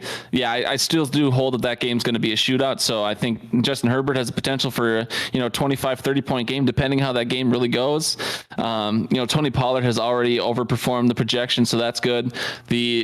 Coach speak is coach speak, but they've talked about DK Metcalf needing the ball more. So you could hope and pray that DK Metcalf gets more looks this week, even though the Seattle Seahawks have been garbo this year.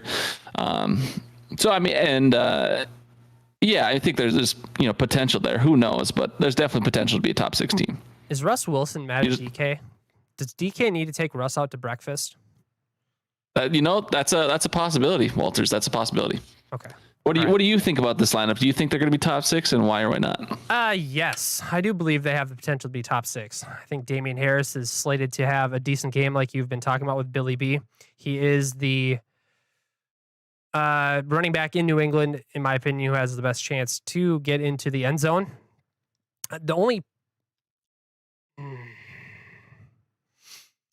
Mike Williams and DK Metcalf scare me. Like, their ceilings are so high, yet their floors are really low, especially as of recent. That is my biggest concern. Like, you see the names on paper and you're like, great lineup. Like, I look at her lineup and I'm like, she's got an awesome lineup. Her top players just have not been performing the way they should be recently. And that's tough, real tough. So I do feel like she has the potential to do it.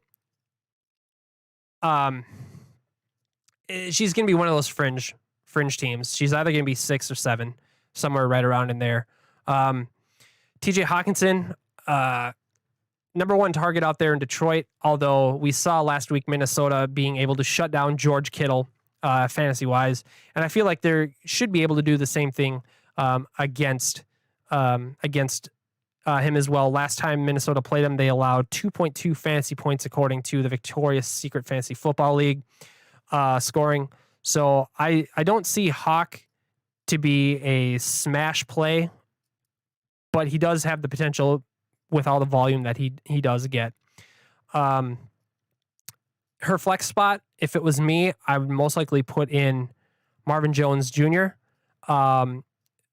The Ravens have already had their bye, so I would try and see if I could drop the Steelers defense that's sitting on her bench and see if I can pick up another player that I might want to start over Marvin Jones Jr. that's on the waiver wire. So she has to do that. But yeah, I think she has the potential to be in the top 6, but like I said, she will be a fringe player. So any thoughts on that? If not, I'll be moving on to our next matchup. Let's move on. All right. Next matchup, we have Ben versus Josh. Currently, Ben has 9.6 points. He is projected 108.6. Matt Stafford, Jonathan Taylor, David Montgomery, Michael Gallup, Van Jefferson, George Kittle, Alexander Mattison, Colts, and Matt Gay for his kicker. I look at this team and I piss myself. His wide receivers are... You look at them on paper and you feel like, you're kind of mad on them, but they have shown that they can put up huge games and essentially bring a victory out. Like, they're the home run hits. Van Jefferson, like you stated earlier, can have a dud game or he can just go off. I see George Kittle. He's probably going to have a bounce back week against Seattle. San Francisco always seems to have Seattle's number. Alexander Mattison going to be the feature back this week against a putrid Detroit defense. Matt Stafford has so much talent with so many different weapons to be able to throw to. I feel like he can have a great game against a terrible defense. Jonathan Taylor, the number 1 running back in the league. I don't really have much of an opinion on the kicker or the defense. I just feel like this team is stacked from top to bottom. Your thoughts, Gar? Yeah, I mean, certainly it looks like it's going to be a great week this week. I don't know if this is a team that can perform consistently the next, 4 or 5 weeks to get you that, ultimate championship win. But certainly this week with Alexander Mattison playing Detroit, Alexander Mattison has only started, a handful of games, but, most of, I think 2 or 3 of them have been against Detroit, and he's done very well. So Alexander Mattison against Detroit should be incredible. Obviously, you've mentioned JT has been top of the league for a while. So certainly this week, Ben, this is another potential to be the top scorer of the week, with whoever I said earlier. I think it was Tyler, but this week should be great for Ben. No question about it. Okay. Over on Josh's side, he is projected 92.2. He's got Carson Wentz, Najee Harris, Josh Jacobs, Michael Pittman, Darnell Mooney, Pat Freiermuth, Tyreek Hill, Bills defense, and Greg Joseph. Again, a list of players who are real solid, but you're not looking at I don't think you're looking at players whose ceilings are, in the sky. Like they're all very solid players, and if they all meet their projections, most weeks you're going to see him be able to pull off a win. His running backs have solid run. He has 2 solid running backs. Najee Harris has only scored over 20 points once this year. Josh Jacobs hasn't scored over 20 points this year, but their floors and their consistency is enough that they won't necessarily lose you the week, but they won't have those weeks where you're literally blown away.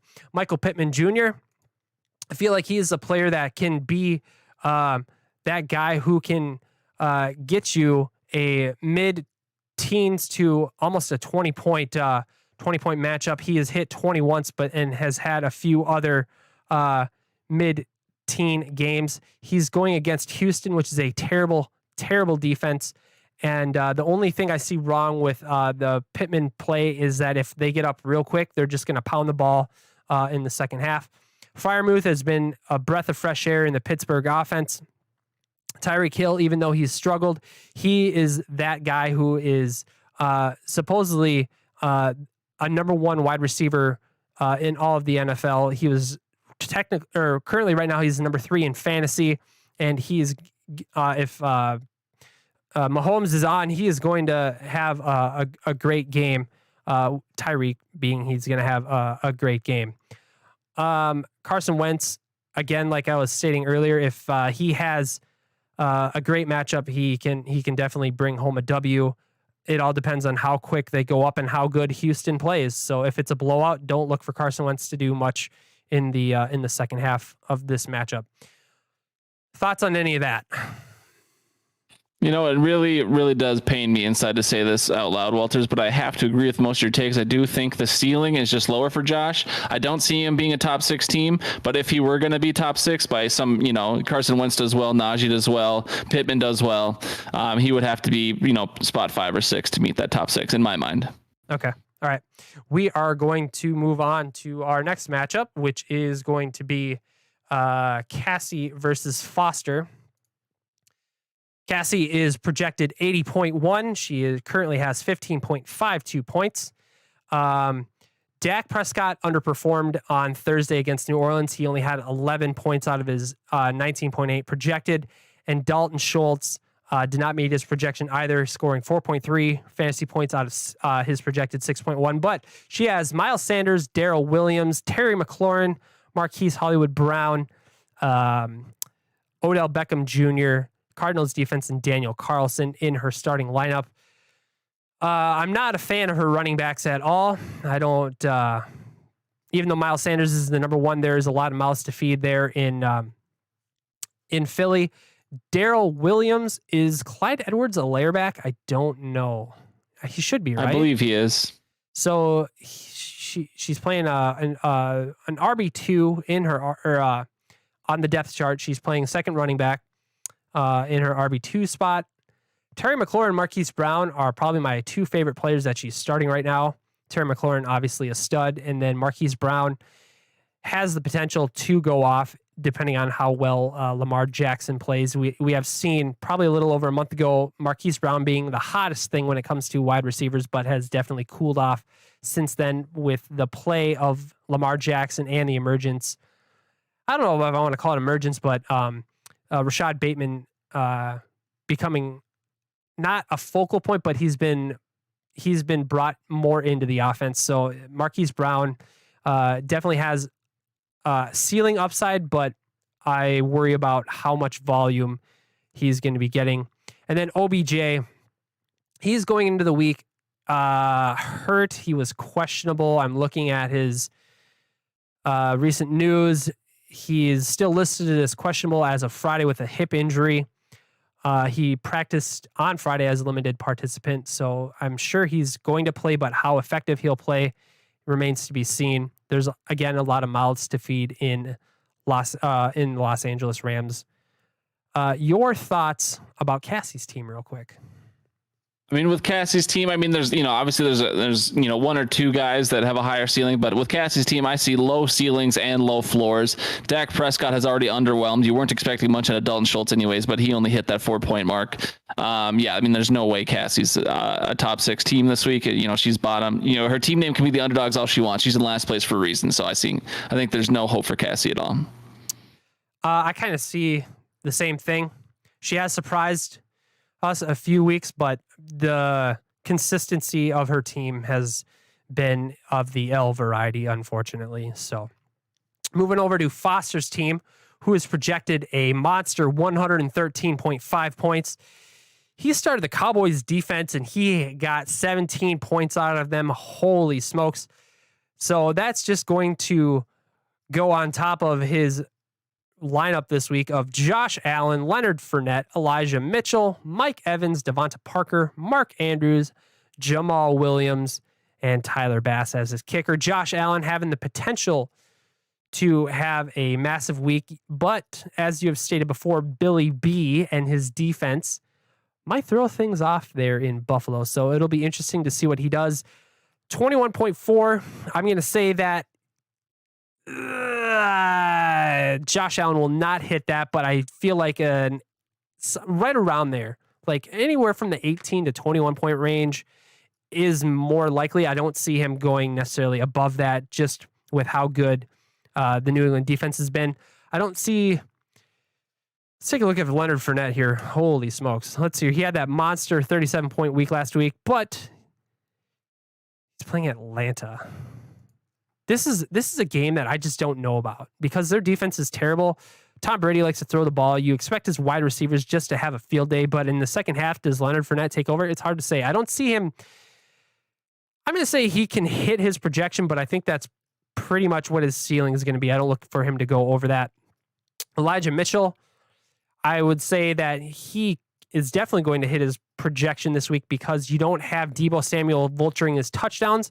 Mike Evans is a who knows because of how many mouths to feed there. Foster starting Devonta Parker. That's a bold move, Cotton. I have no idea. He's just coming back from injury, and then you also have Jalen Waddle. So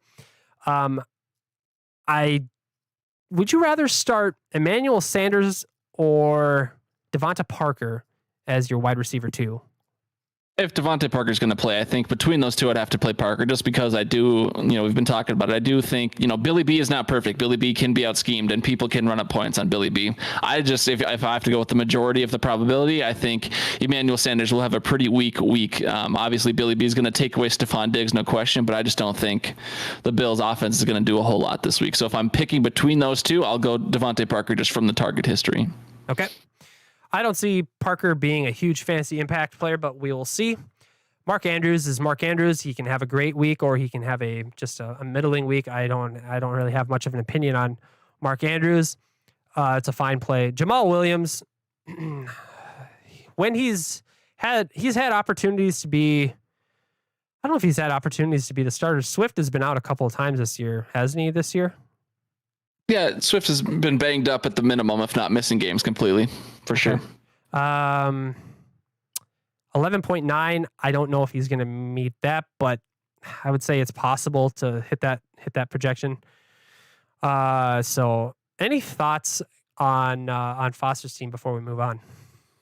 I mean, I think Foster, I feel very comfortable saying Foster's the top 6 team. Obviously, it helps that, your defense gets you 11 points above their projection to start. But I mean, even if Josh Allen doesn't do well, I disagree with you on Leonard Fournette not being, or being his ceiling being his projection. I think Leonard Fournette could easily put up 20 or even 25. I don't think Tom Brady's above just pounding the rock as long as they win very comfortably. So I think Elijah Mitchell should do well as well. Mike Evans is great, and we've talked plenty about or at least I've talked plenty about how I think Jamal Williams is going to have a great week. So, Foster is very comfortably in the top 6 this week in my mind. No question.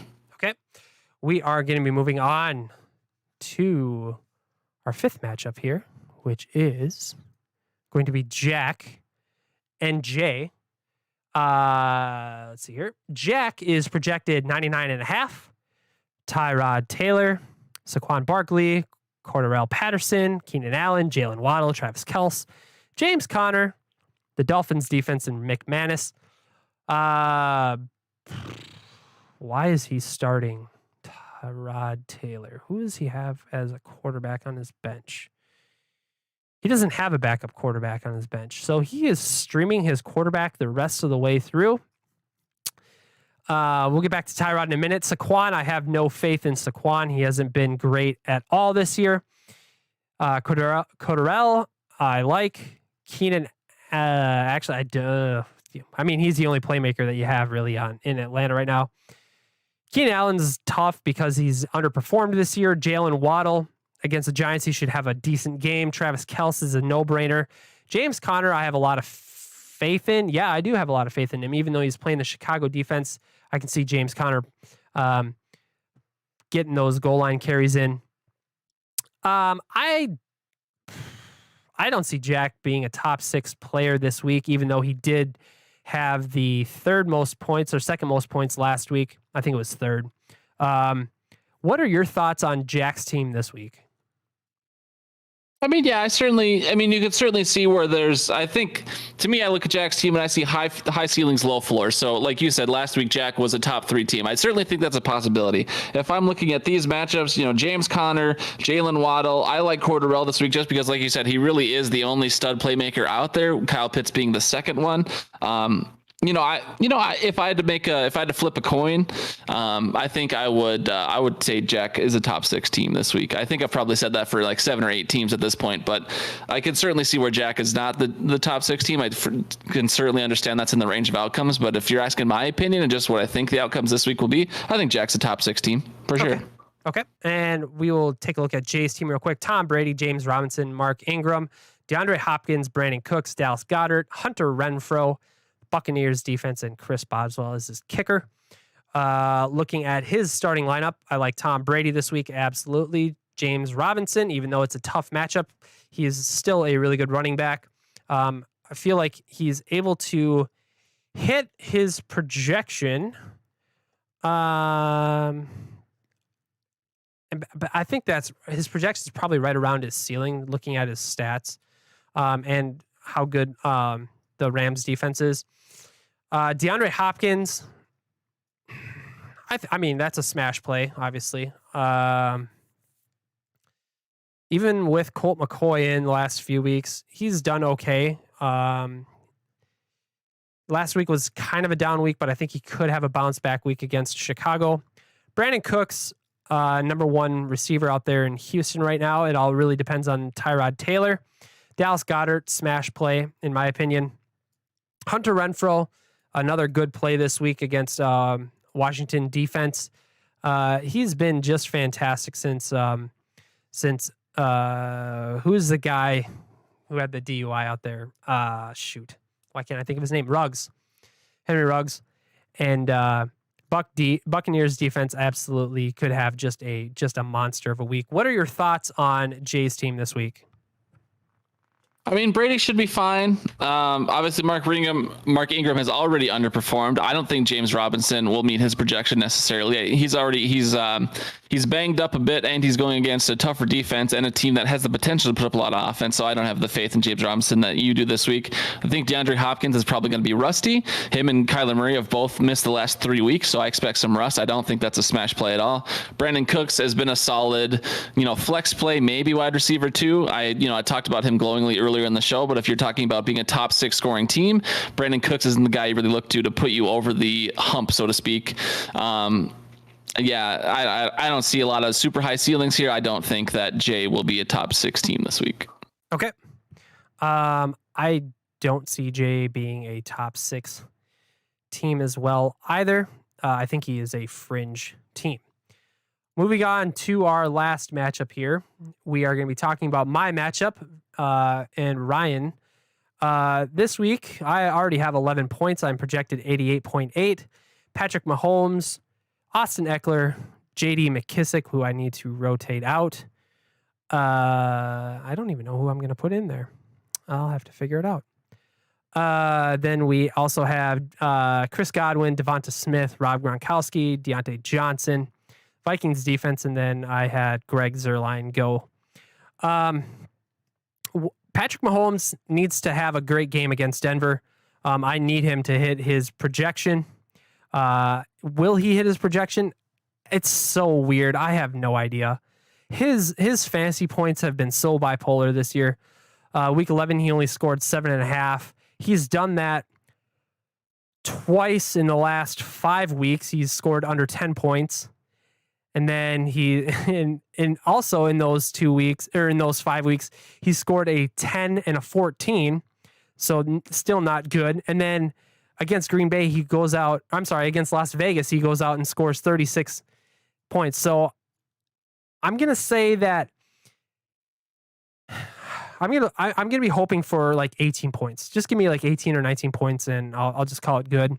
I want him to have more than that. Obviously, I drafted him to have more than that, but I just don't have the confidence that he's going to have in a mid to upper 20s game. Austin Eckler, smash play. Chris Godwin, he has been a fine wide receiver 2.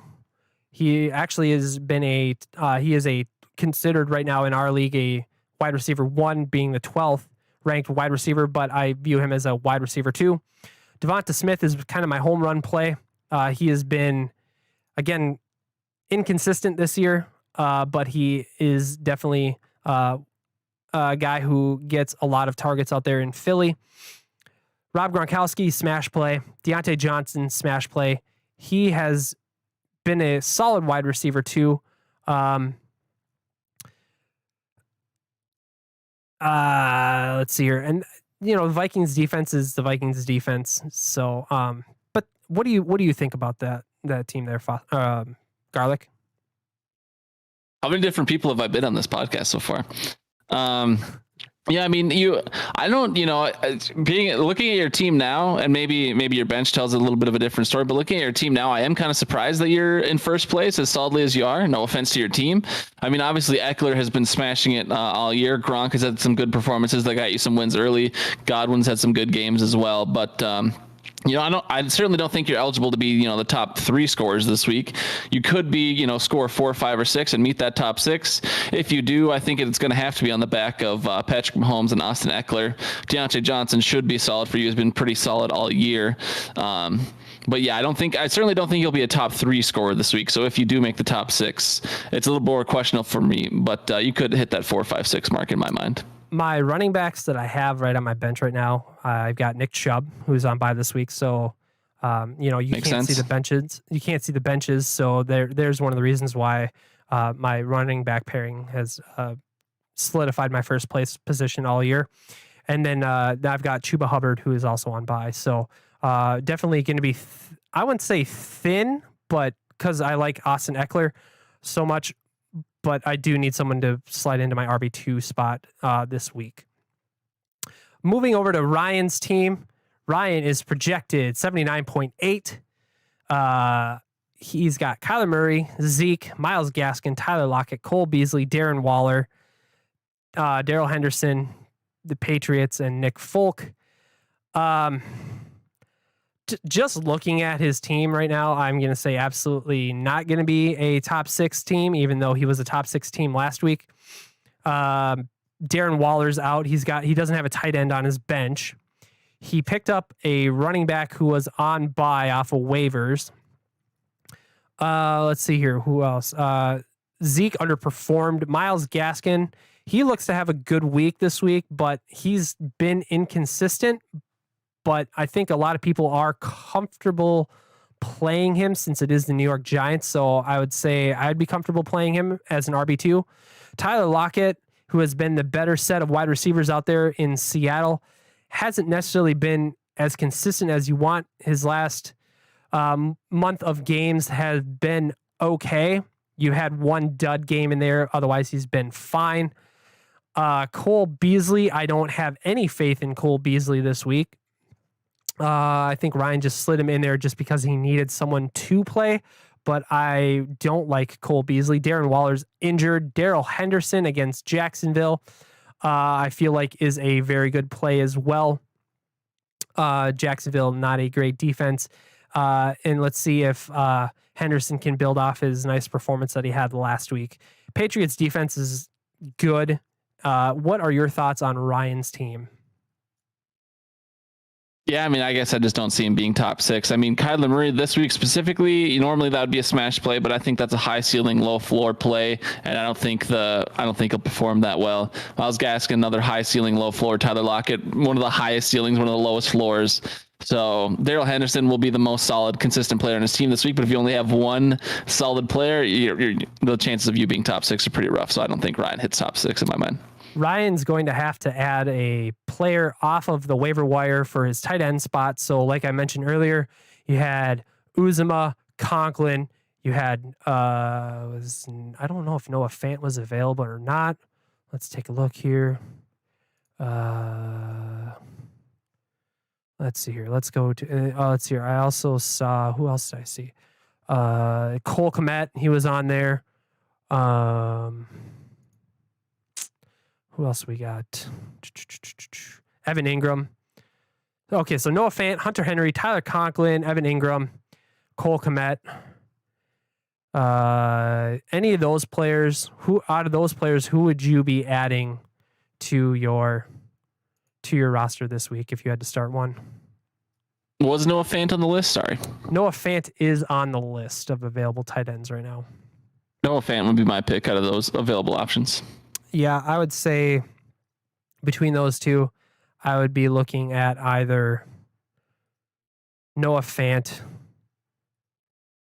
and I might take a shot at Tyler Conklin as well. I feel like he might be someone who is due. So, I don't have anything else on Ryan's matchup. I don't think he's going to be top 6 this week. So there is that.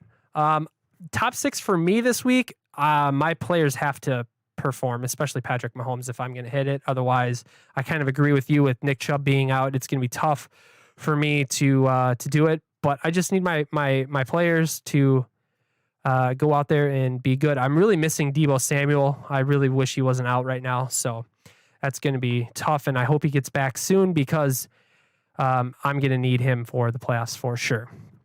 Is there anything else that you'd like to say before we wrap this thing on up? Not about these matchups, no. All right. We are so thankful for you coming out and joining us this week, Garlic. It's been awesome. I really just want to give you the opportunity right now to give yourself a nice plug. Why don't you tell us what your podcast project is? And just what is your podcast name and where can we find you?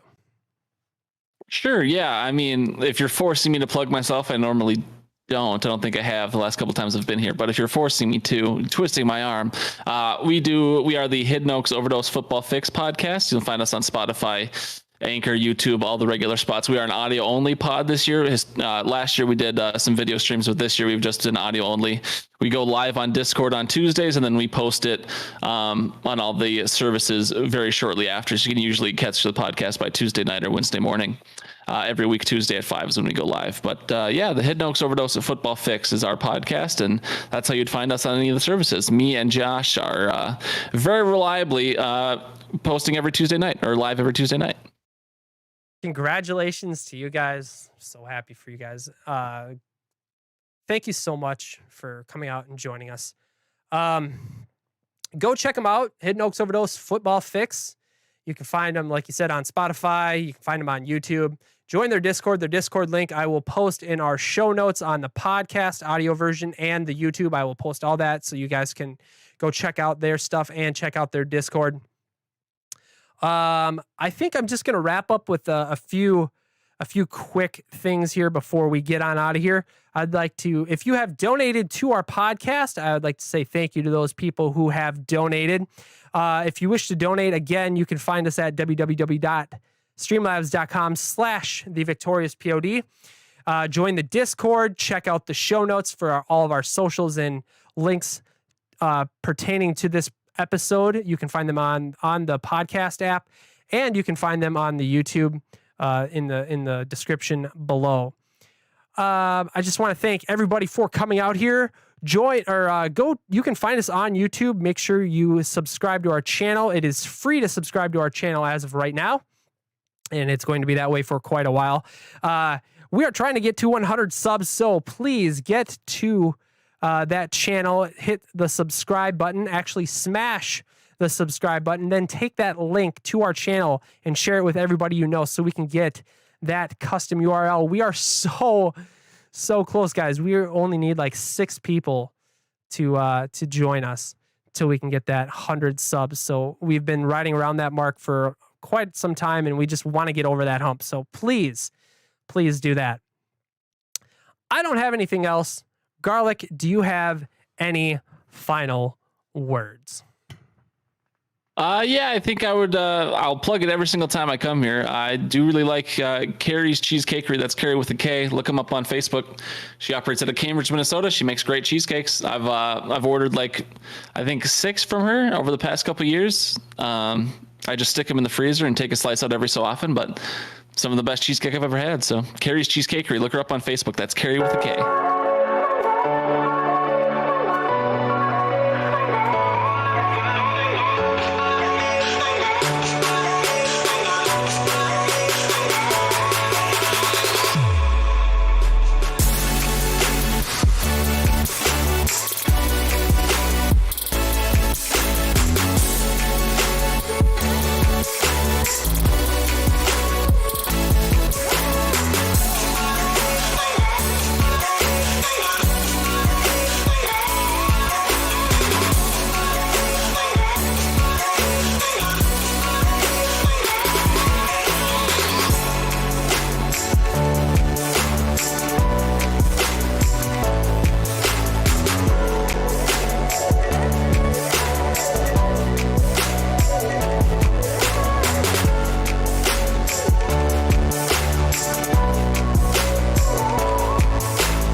On Saturday morning, it is 10:30 on December 4th, 2021. I am joined here.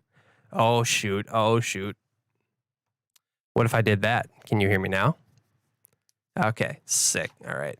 So that was a big whoops, but that's all right. I'm just going to start that over. So welcome in, everybody. It is Saturday. It is about 10:30 a.m. Central Standard Time, the best time zone, the correct time zone for everybody who out there is listening.